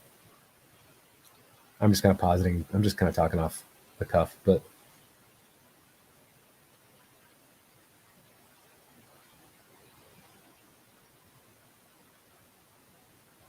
something different altogether, right? Yeah, something different altogether, right?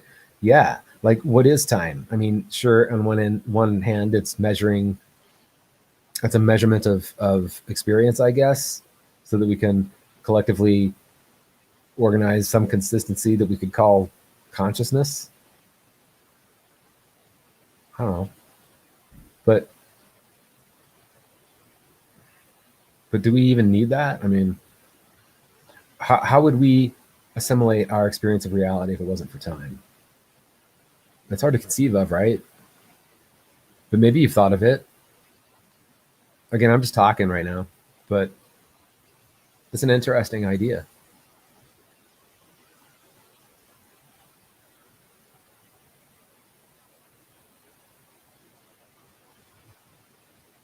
I mean, there's truth in the infinity of every moment.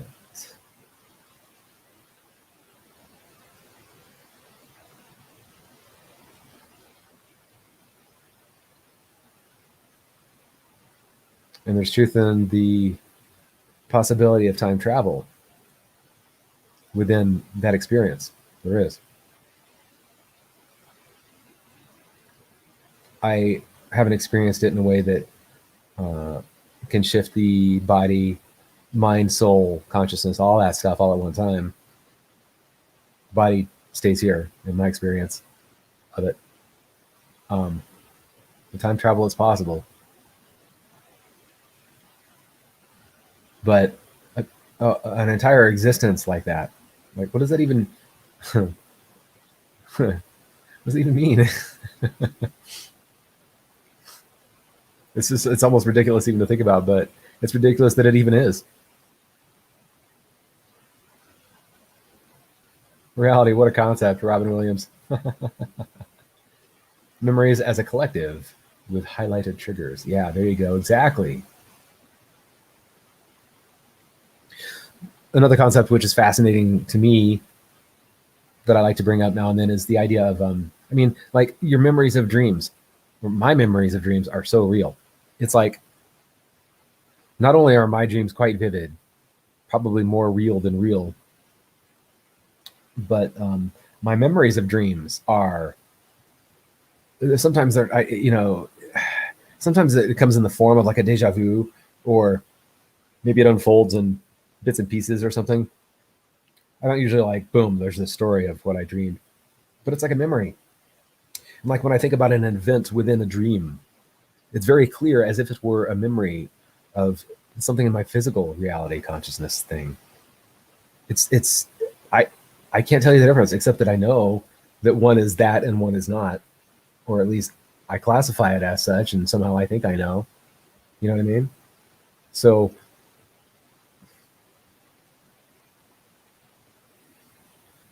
what do you guys think about that? Why do we even need to track time? If we didn't have any societal expectations and we didn't have to punch a clock, if there were a lot of things we didn't have to do, I mean, there's a lot of removal of concepts to get there. Yeah. But would there be a need for tracking time in our natural state, in our natural sovereign state? Is there a need to track time? Would there be a desire to? Hmm.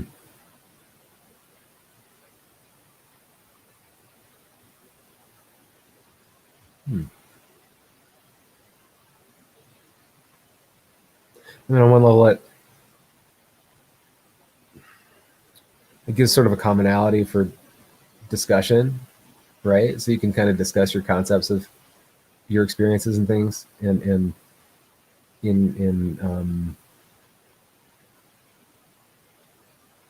terms of time, and it gives a way to relate another's experience, like how long did it take them to, you know,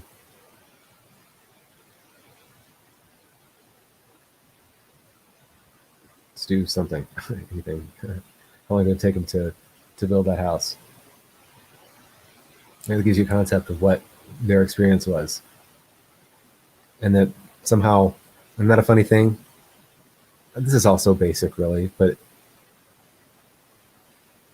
how many people stop and think about it? Like, I mean,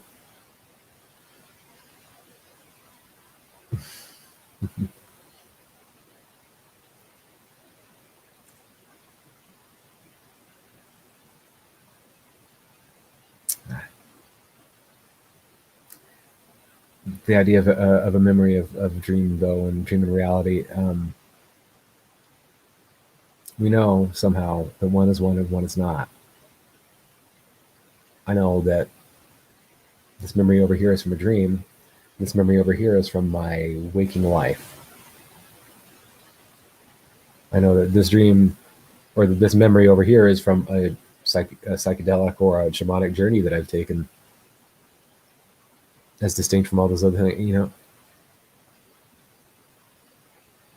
astral projection and stuff like that. Those memories are distinct from conscious memory, but they're both memory. Or they're both a moment in time that we actually experienced. Someone can argue that none of those things that you dreamed about actually were there, but a lot of there are many that would say that the things that we experience in our conscious waking life aren't really here. And there's a depth to that it's not a dismissive thing. I mean, it's like there's a depth to that,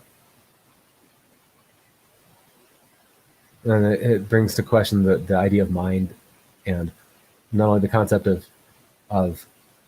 conscious experience, but recollection. I think about that a lot. the idea of recollection. Then I think about the idea of words and the idea of recollection, and collect and collect and down that road. But no, recollection.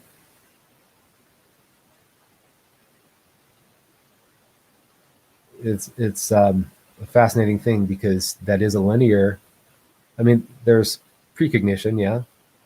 So sometimes we can remember something that's in advance of us, but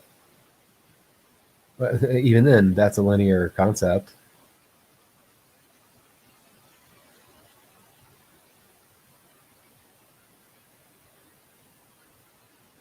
Hmm. The idea of the brain's experience of memory and reality and this moment, this moment, this moment, which is infinity, like stepping inside of that infinite realm to access a memory, or even more wild, to access an idea or a concept or a solution to a problem that you didn't have. Where's that come from?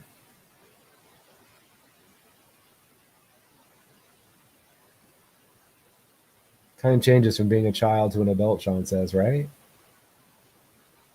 Time, as it is sold to us, is only necessary to keep us on task of a slavery system, right?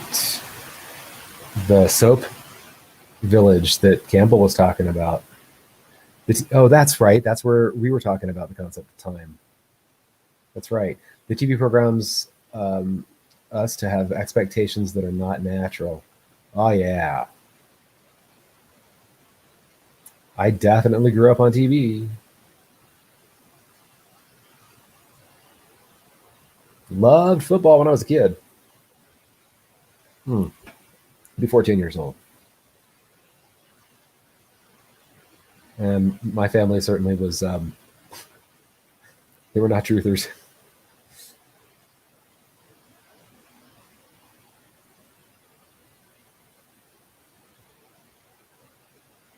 Anyway, time changing from being a child to an adult. And a lot of people are saying the time feels like it's speeding up. Are you guys getting the sense of that? Michelle probably feels like it because she's writing a book, and when you're writing a book or something like that, it's like time really just can slip right by. How's the book going, Michelle? I'm so psyched. I can't wait to hear that it's at the next step. It's gonna be awesome. Do you guys have any projects that you're working on out there, by the way? Brian, Sean, Keith is always working on something. Right now, he's just working on getting old. Oh, I just turned 50.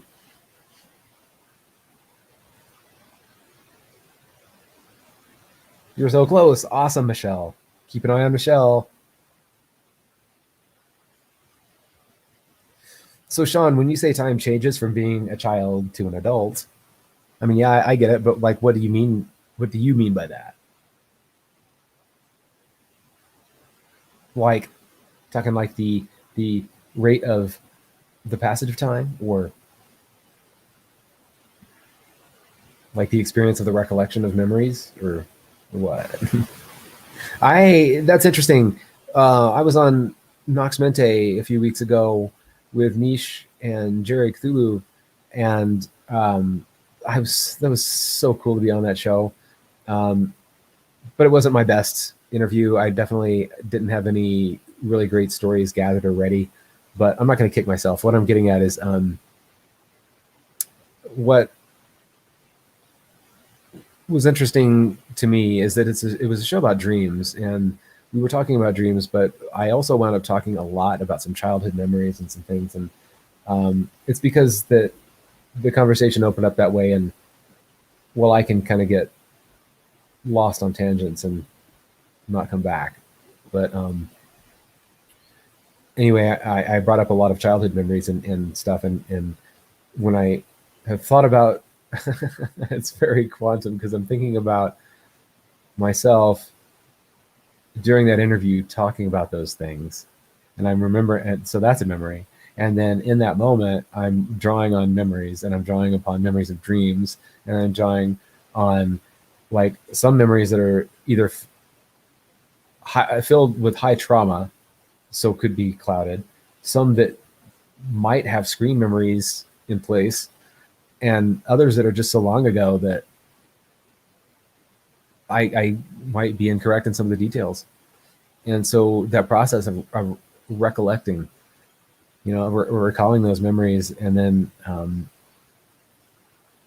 categorizing them as dream or imagination or memory, or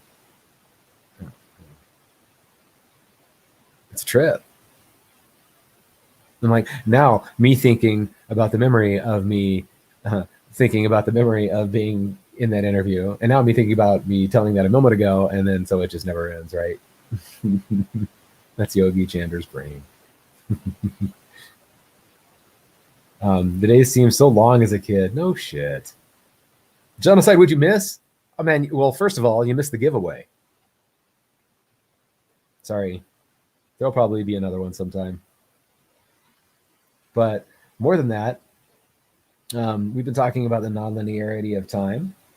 We've been talking about Michelle Embree's impending book. We've met some new people here. I'm not sure if you met Sean and Brian, and let's see, others. Please forgive me if I miss people. The chat's just kind of flying by. You did win, actually, Jonacide. You remember Ed McMahon and those big checks? You come to the door and give people a big check. Well, unfortunately, you're Mandela affected, and that's not going to happen for you. That never happened in this reality.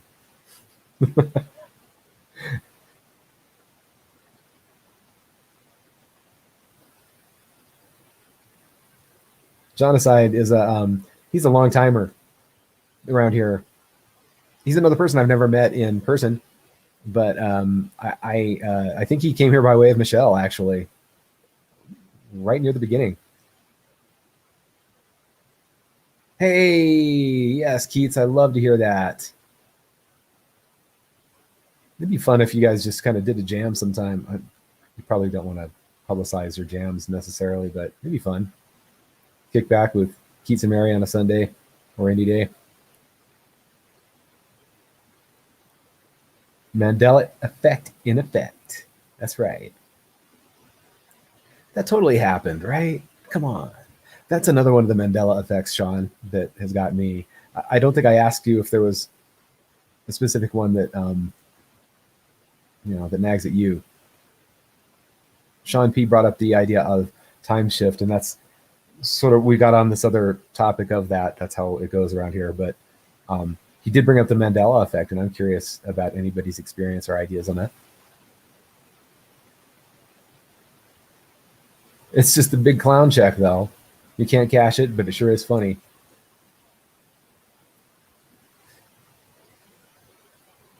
I'm not sure if you're aware, Michelle, but apparently, Ed McMahon never delivered those big checks from Publishers Clearinghouse. Now, I think in this reality, he delivered checks from American Family Publishing, something like that. Which I do remember that as a possible thing. But Publishers Clearinghouse was what most of us remember as the big checks coming from. But we're in a different dimension now. No, the cake is a lie, though. What else? What do you guys? What's your Mandela effect? Or do you believe that you don't have one?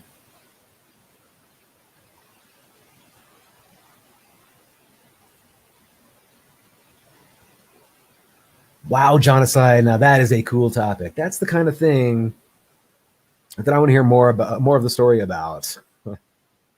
That's the kind of thing I was mentioning earlier. I'm not sure who heard and who didn't, but I'm looking for a way to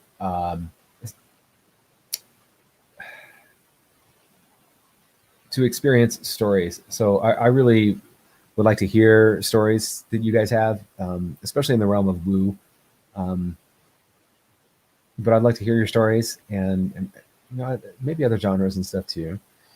And I would like to have time where maybe I read those stories, and maybe for a podcast or maybe a show here like this. If you'd like to come on and tell about your story, that'd be awesome. That'd be so awesome. So yeah, celebration of stories, a platform for having them be heard, and a platform for maybe discussing ideas and things that come up. But the idea of stories is so powerful, and we all have stories, and we all need our stories heard at some time. And so I want to hear Jonathan's story of his past life regression and how it unveiled the Mandela effect for him. Brian Metz says, "This isn't the world I grew up in." I'm with you, brother. The white sun, as we were talking earlier. Oh yeah, nobody mentioned anything. Anybody else see that on a cloudy day where you can look right at the sun and it's a white disc?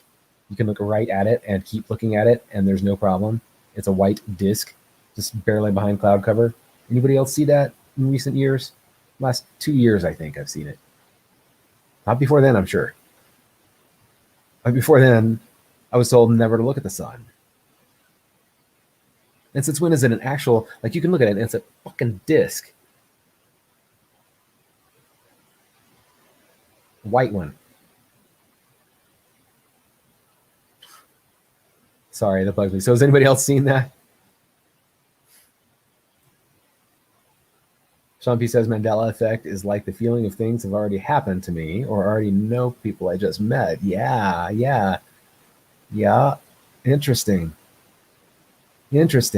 And so is it like a challenging of the continuity within your internal story, I guess, if you get what I'm saying? So then like you experience a discontinuity and like, I mean, they like somehow a fact has changed in your world for everyone except you, kind of thing, or like you meet someone and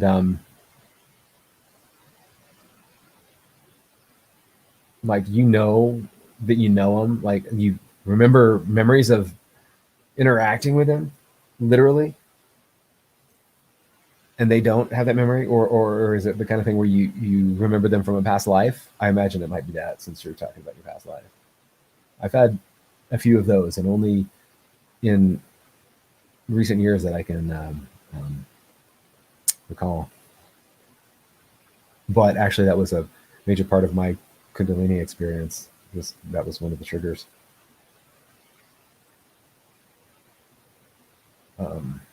Sign me up, Brian says. You mean for the shows? Heck yeah. I was I think I was talking to Sean earlier. Or was it you, Brian? No, I'm forgetting. It's the memory. One of you guys said you were going to reach out to me with your story, and I'm pretty sure it was Sean, if memory serves. But Brian, if you got something, love to hear it. And Jonathan says the power of story is the personal myth we create around. Yeah, it's like it can serve us. It can also entrap us, I suppose. And it's always wise to be aware of the stories that we tell ourselves, but also it's something that we can celebrate. And well, it might unlock some keys to the universe just by sharing our stories, really. But if nothing else, I've always enjoyed hearing other people's experiences of reality, how they're getting along, what they're doing, what's fascinating them. It's because I have no personality, so I have to, reflect others.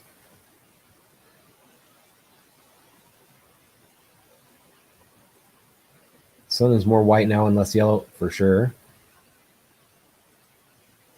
Or a program already run in a sense. Okay, Sean. Yeah, gotcha. Yeah. Brian, been thinking about doing a podcast. I'm going to say right now, do it. I don't care. I do care, but I don't care what it's about or what your hesitation is. Do it.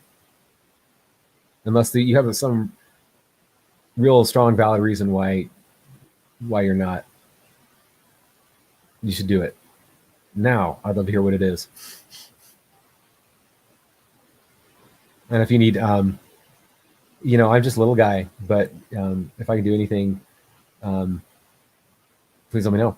If I can maybe connect you with someone who might have some knowledge that you're looking for, or if you're looking for a guest in some way, or if you want to be a guest on my show to promote your thing, you want me on your show to bring some, listeners or something. Yeah, man, keep in touch.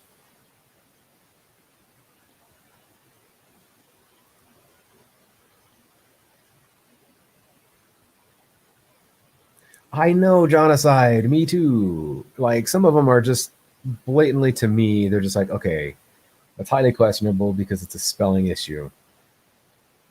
I happen to be someone who's I focus a lot on spelling and grammar and stuff like that. And my ex-wife is an English teacher, professor. And it's always been real important to me. I have a specific memory from childhood that's always pissed me off, that I have the Mandela effect, that I spelled a word correctly and they told me right after that I didn't. And I was like, what the fuck? And I lost a spelling bee. And that's scarred me for life. Innkeeper. Fuck you. I know it has two N's. Why would I say one N? Come on.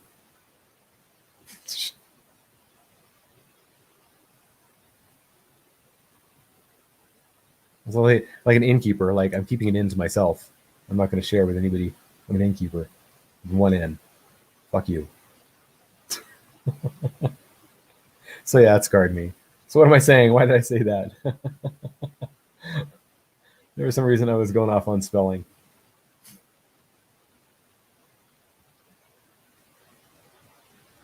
Oh, the Mandela effects. Yeah. Like Dilemma. To me, it's always had two M's. There are many who say it had an N, like MNA. Dilemma. It's not how I remember it, but that's the nature of a Mandela effect. That doesn't mean that doesn't invalidate it or prove it's wrong. That's a little more questionable to me, as are music song lyrics. Those are notoriously not only maybe misheard or maybe ambiguously sung, but they do just change from time to time in live performance. There are people who will tell you that it doesn't. That if a person wrote the song and they sang this pop hit song, everybody and their brother and sister and mother and generations to be will know, by heart, that they would never, say the lyrics incorrectly. So they, but that does happen. And sometimes as an artist, you'll do it for fun. You'll just fuck around with the word. Why not? It's a live performance. And sometimes one might forget. It's not necessarily a Mandela effect. And I seem to remember from childhood, I think, some funny book. I don't know anything. I didn't read it or anything, but it's a memory, which is funny about all these Mandela effects, is they're all memories. Like they're things, a lot of them are things that didn't really necessarily like mean anything to us or to everybody, but yet for some reason it's a thing in our life. It is a spot. It's like a beacon or a signpost or something. It's there. It was like a prominent event for all of us. Almost every single Mandela event we can relate to, even if we don't buy it. We know what they're talking about. So, the hell was I going with that? The song lyrics. Jimi Hendrix, Kiss the Sky. So this book, I think, from my recollection, was "Excuse me while I kiss this guy," and it was like a fake. And then so the whole thing was about how we sometimes miss. It was almost like a Mandela effect book. I really wish I remembered. Maybe that was the name of the book. Anybody out there might want to look that up. I will, maybe in a minute. That might be like a Mandela effect from back in the day, because I seem to remember that maybe from like the book ordering club, like Scholastic Book Orders or something.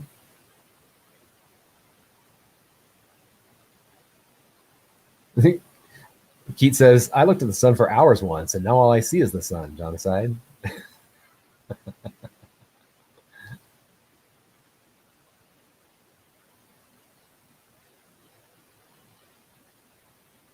Prag Magic says, do it, Brian. Doing a podcast has been my continued education in the tundras of the self. Wow, poetic. Brian wants to put together a crew and investigate star forts. Ooh, you mean like physically travel? Expedition to star forts?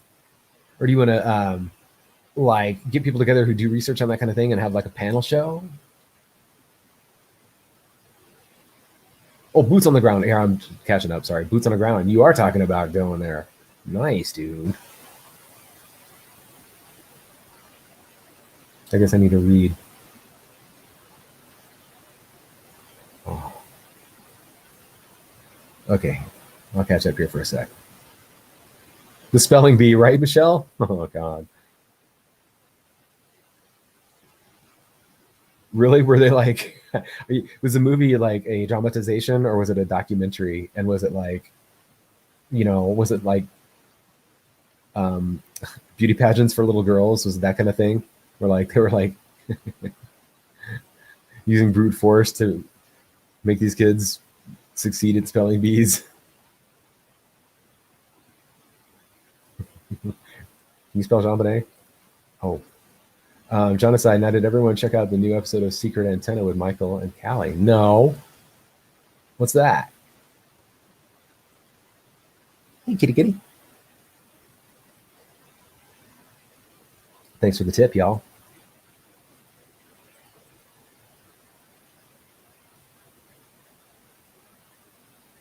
Oh, Secret Antenna with Michelle. Okay, I get what you're talking about. Sorry, that was just out of my paradigm for a second. I suck at keeping up with podcasts, especially. I suck. And it's a matter of there being too many places to access a podcast, and it's just being one of those many things in my life that's overcomplicated, and I need to find time to sit down and simplify it. I know it's not that hard. Anyway, so I'm behind on everyone's podcasts. I'm gonna admit something right now, and I hate to admit it, but this is big. I haven't yet heard a Wandering Witch podcast with Keats, and I haven't heard yet a Wandering Witch podcast with Niche. I'm sorry, and I'm not only sorry to Navier and Keats and Niche, but to myself, because it's like I'm being dramatic with the face. I'm not really all upset, but I do. I'm so psyched to listen to those, and days go by, weeks go by, in linear time.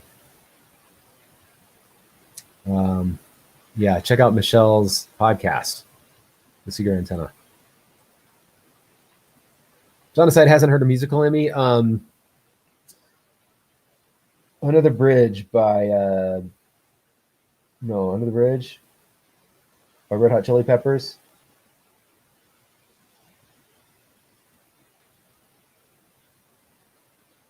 The city I live in, the city of Angel. Single Angel. The city I live in, the city of Angel. La la la la. It's Angels. City of Angels, Los Angeles. Los Angeles. More than one angel. So I think there is a Bon Jovi one. I can't remember what it is. And there are some that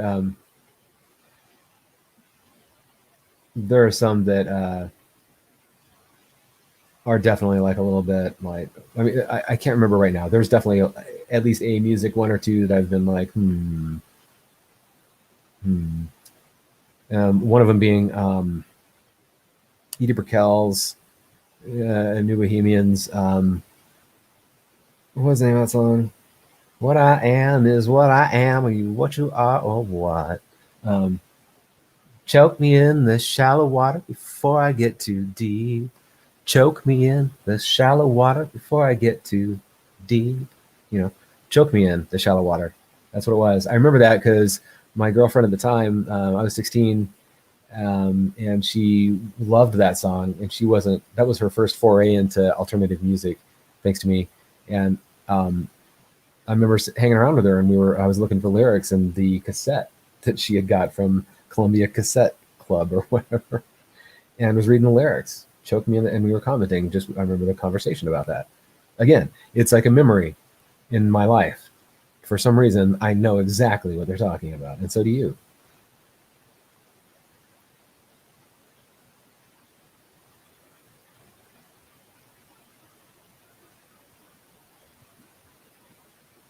B-52s. um, um, Rock Lobster is just one of my favorites. I mean, it's just a jam. Like, especially towards the end of that song when they're just, I mean, I love that song. They have a lot of good songs. Planet Claire. Private Idaho is just, it's really pop, but it's good.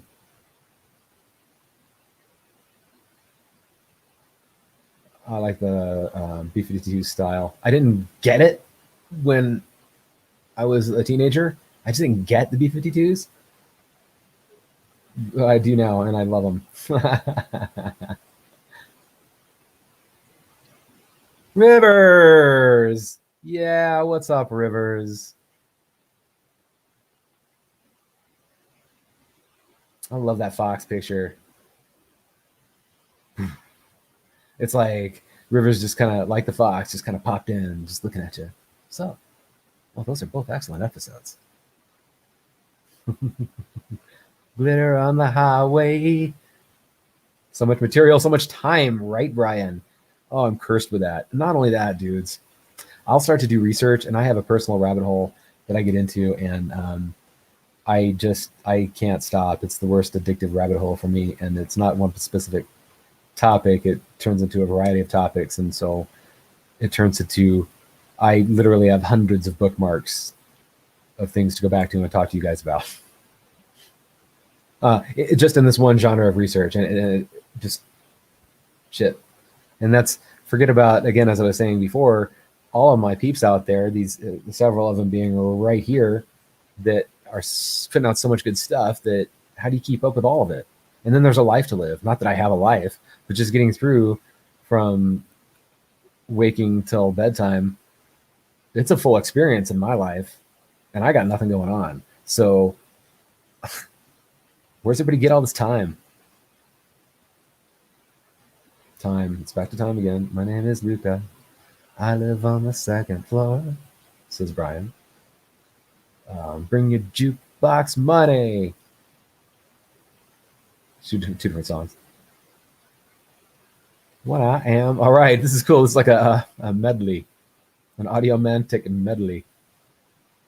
Audiomancy medley. Medleyomancy. Gotta go for now. Bye, Sean. That may have been some time ago. You may be long gone. Thanks for stopping by. Look forward to hearing from you. That's what you do, Rivs. Yeah, space may be the final frontier, but it's made in a Hollywood basement. Yeah.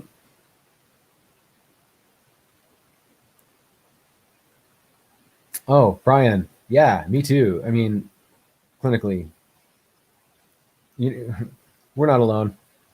I think there are a lot of creative types with legitimate issues in that area.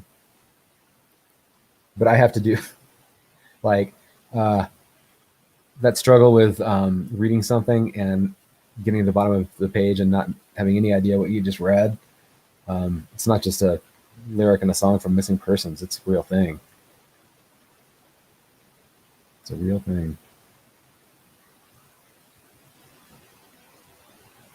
Reading is especially hard because my ideas, my imagination is launching off in all kinds of directions when I'm halfway through a paragraph. So it's easy for me to cold read things aloud if I'm reading to others, because I'm not like invested in the material. I can just sort of read it and then sort of sinks in kind of, or sometimes it doesn't, and I don't know exactly what I just read.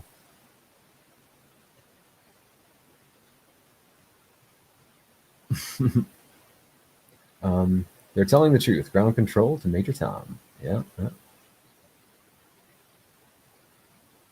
Predictive programming. There's something about that. I don't know what to say. Like I just don't know what to say. I'm not. It's not like I believe that. It's just that that like anything could happen. I mean, there. Okay, that's not articulate at all. It's just that predictive programming, I think, is a possibility. I mean, there's enough evidence out there that at least should bring question. If not predictive programming, then perhaps the nonlinearity of time again is proof positive of something. It's proof positive of something fishy. That'd be a great name for a podcast. The proof positive of something fishy podcast. Pontificating and proliferating. Not parroting. Please join us. We all know Major Tom's a junkie. She used vinegar to clean the pineal gland. Did you say that the other day in chat somewhere? I'm pretty sure I heard that somewhere. That's interesting. Clean it with a little apple cider vinegar. That's one of my elixirs, apple cider vinegar. Anybody else partake of that? It has great uses all around for many things, including cleaning the pineal gland. But it's a great tonic. It's great aid to intermittent fasting if anybody does that and struggles.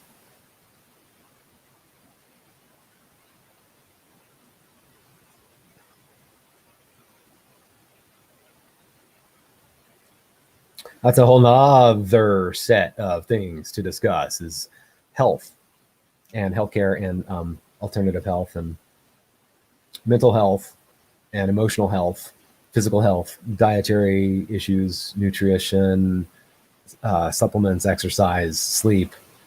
Those kinds of things are huge for all of us. And, all of us walks our own path in those ways. And so sharing stories and experiences of those things is important, even among non-clinical people, non-professional medicals and things, non-medical professionals.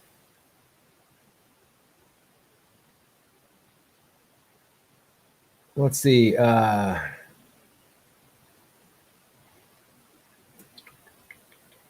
They say weed works well, but you wouldn't know, huh, Sean?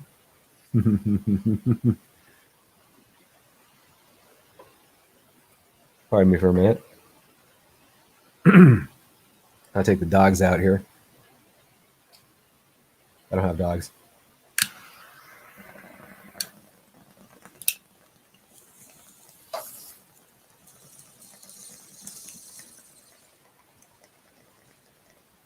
I got an amazing thing, by the way. That wasn't it, but I got a PAX 3. Anybody else work PAX 3? I got an adapter for a water pipe this week. And it's the most amazing thing. Like, even if you're not going to use it with a water pipe, like the diameter of the mouthpiece it's like a little cone that comes off the PAX. That's worth the price of admission, even if you're not going to do anything else with it. It just gives you much, much bigger experience.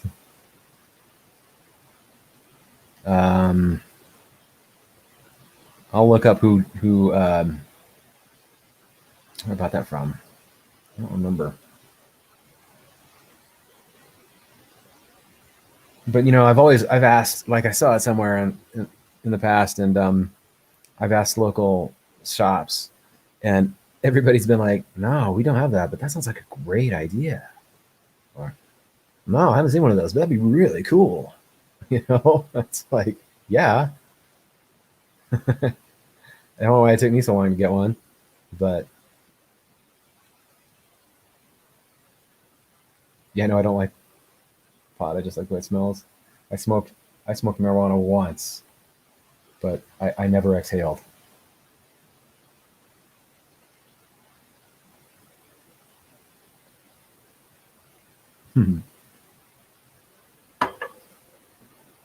I was hungry too until I started chowing on this coffee cake. You might have noticed the chocolate around my mouth the last hour of the show. Mm, mm, mm, mm. Hunger is another thing. Was it Michael Wan I was talking with about that?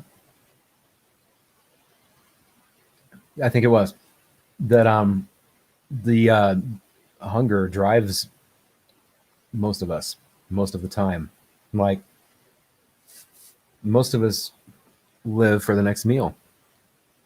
Really, I mean that's like the major thing.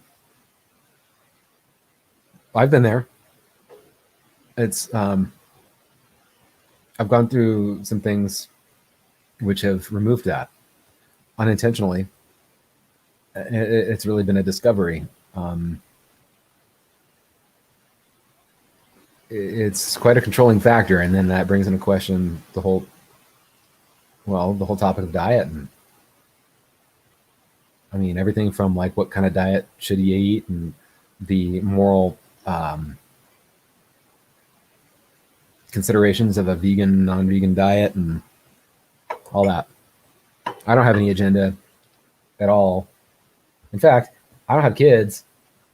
I don't have any family that I don't have any reason to give a shit about what happens to anybody else and future generations. I don't have any skin in the game, but for some reason I care about doing my best while I'm here anyway and making an impact in a positive way. And I do care for some reason about people I haven't even met yet that are in our future. I care about the children I see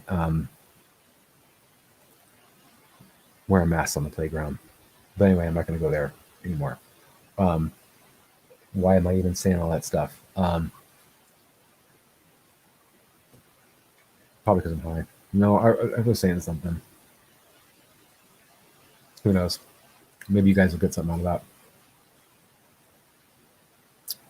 that. John aside, you ate a fajita. Are you kidding me?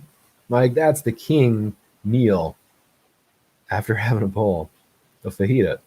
I'm not sure if you said you had a bowl. Fajitas are awesome, man. Oh yeah, I was talking about agendas and diets and stuff, and why I don't have one. I don't care what you eat. I don't. I love animals, and I have such a hard time with that whole concept. But I will eat meat sometimes, and but I'm also in a place now where I just don't. I really don't have much. I eat fish kind of a lot, but actually, there are some days, weeks even go by where I haven't even had that. I've got my protein through collagen, bone broth, and stuff, which is not vegan. But yeah, I don't crave anything. I don't crave. I rarely crave a meal, which is kind of a problem sometimes. And I think about, especially if someone wants to share a meal with me, it's like, what do you want to eat? I have no idea.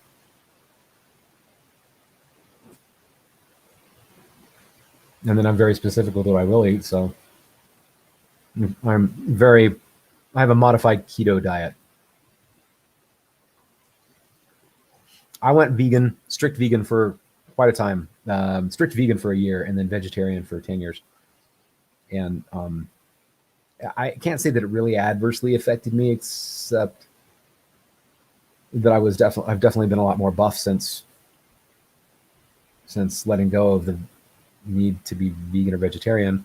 Ironically, my diet is largely vegan, vegetarian, largely, and so you can get plenty of protein. It just depends on where you get it from. I like really high quality sources of protein powders with no bullshit in them. I don't have a lot of that in my world right now, but that's what I do like when I can.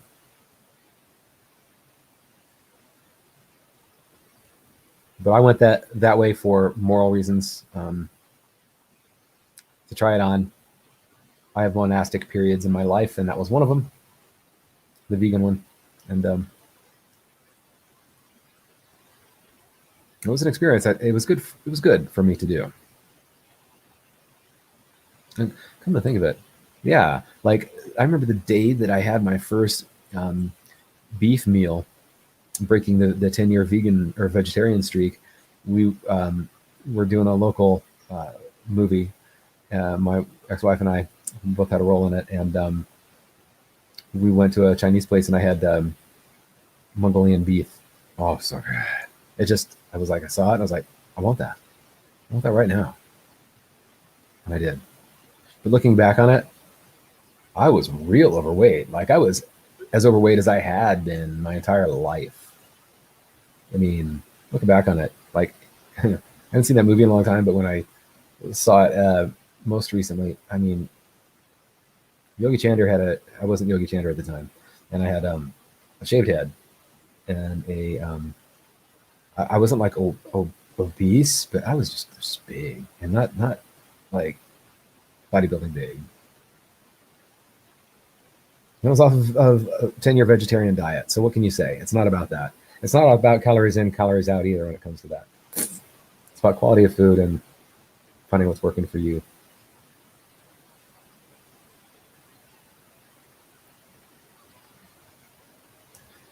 Right. And then there's right, Keats, that's a good point. Is like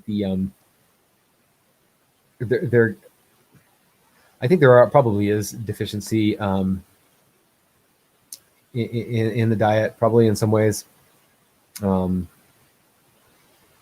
that notwithstanding, do you think the not eating thing was due to the diet, or is that something else?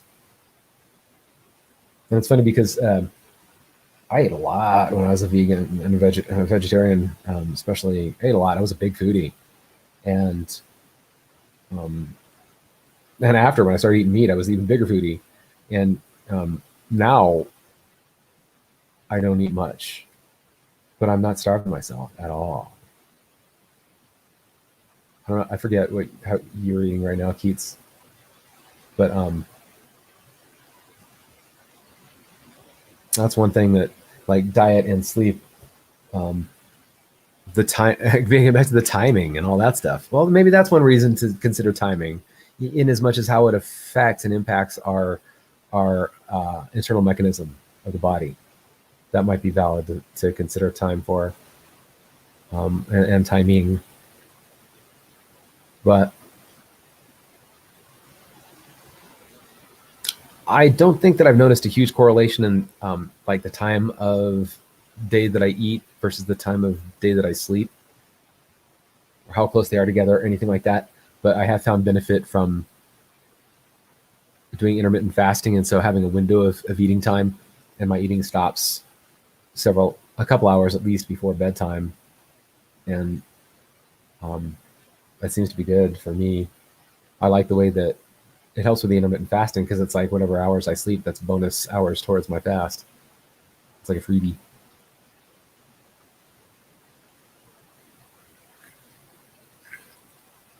Yeah, sometimes it's just a pain, especially if you're prepping food for just yourself or for maybe one other person and you. It's just another thing in life to do. Yeah. Even as a foodie, it was laborious to prepare foods and stuff on a daily basis. I did. And even when it wasn't laborious, it took away from everything else, really. I enjoyed doing it most of the time. It just took away from everything else.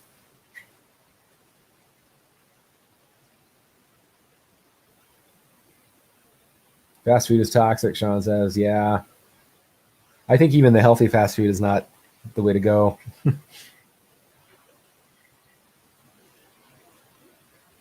I can't remember the last fast food that I ate. I don't. It might have been KFC. And that was at a time, I think I had a KFC at a time that had been a long time before I had fast food. So it was like this little meal. I seem to remember doing that. I might even have bought a Twinkie that day. remember I hated both of them.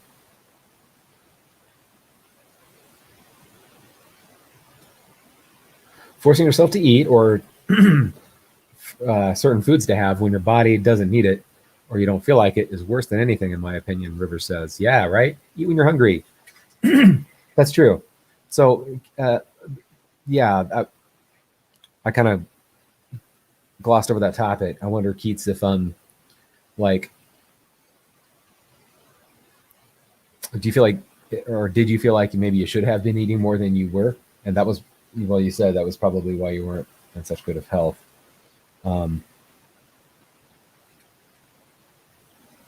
That's and then the way that food is tied to emotions too. I have experienced myself due to emotional states, either emotional eating, although that's more rare than me not eating, just not having the will. I'm just like, fuck it. I don't even think fuck it consciously. That's just way too much, and it gets to be that way sometimes. But overeating or eating just because is the thing too. And in that case, it's easy to take care of because you just don't have around things that aren't good for you to snack on. Like for me anyway, that works, is to kind of put a framework for me to operate within. But then the other way, it's hard to kind of make yourself eat when you need to. I did experience that though. And I'm trying to think. It was I was way underweight, and I had a hospital experience due to a fall, and anyway, I was recovering from that, and I was not healthy. And I remember I got out of the ER, and I could not eat solid food at all. I just couldn't. And several days went by, and I was like, I got to do something. And that's when I discovered a good quality protein powder, a really super good quality one. And so I did liquid meals, and I had to force myself for the first one, but just because I wasn't hungry, not because I didn't want it, just because I wasn't hungry. And I grew to enjoy that. And so for many months, I just lived on liquid meals. I didn't want to eat, but I was thriving on the nutrients. And I went from being way too skinny and very weak, quite fragile actually for me anyway, if there is such a thing. And yeah, got in really good shape. Started building a foundation. That was like in 2017. But that thing where you just can't eat and you need to, that's a tough place to be. River's point though, when you're like, like finish everything on your plate kind of thing. People are starving on Mars, so eat your vegetables or whatever. If you're trying to follow a diet, so you're trying to eat at a certain time to stick with your dietary clock, or if you're trying to eat a certain food you don't really want. Maybe you don't want it because your body doesn't need it. Maybe. Right, Rivers? I hear you on that. Excuse me. I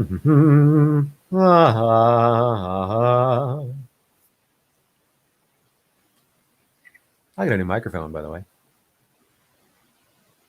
I bet you didn't see it. No, and then I'll kind of move my head towards it. This one. I don't need to do that. I just need to think. Just need to. I don't think. Maybe. Actually, I wonder if it is directionally affected. I think it's a condenser lav mic.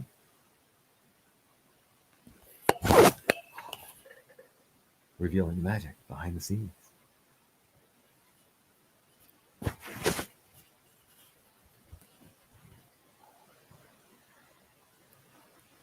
I had it for the first time on my talk with Campbell the other night. And it was just, it felt so good to have that in place. And so anyway, it was nice because I was screwing around with the room. It was all quite last minute. the way I was arranging the room, and suddenly I just started one thing, and suddenly I had to do a lot of things in a real short amount of time. But I had this black backdrop, and it was real dark in the room. Hopefully, I was well lit, but it totally, I think, disguised the microphone. It was just gone. I really appreciated that. So I like the invisible microphone thing. I hope that the sound is okay.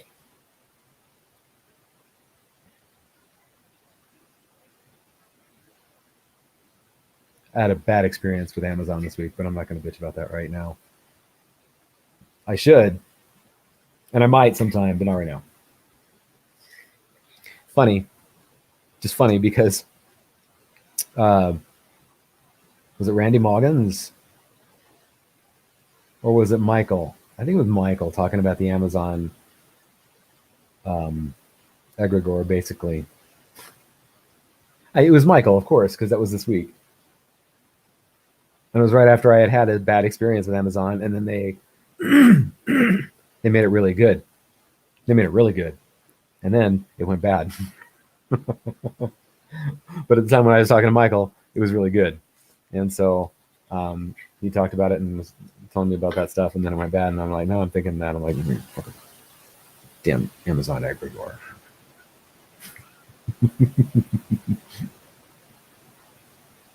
I don't have anything against the Amazon, in particular, Rivers. But it was just a thing. Anyway, it sucks when you're getting taken advantage of or blatantly mistreated or lied to. I mean, blatantly, and there's just nothing. Seems to be nothing you can do. Like, what do you do? That's the frustrating thing in life for me, is that lack of ability to act. You know, that the inability to act sucks, especially when you got to act when like you're, when like your hands are tied and someone's beating you in the face. Like, you know what I mean? Well, interesting. I guess it all builds character. Like making yourself eat your peas when you don't want your peas builds character.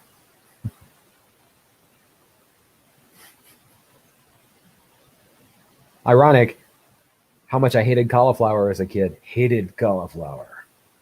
And I thrive upon it these days in all its forms. Steam it, rice it, put it in a pizza crust. Give me the cauliflower. Yeah. Couldn't stand it when I was a kid. That and lima beans. Liver, I didn't like, but I had to eat it anyway sometimes. And so I didn't hate it, but I didn't like it. It's kind of a frowny, straight face about it.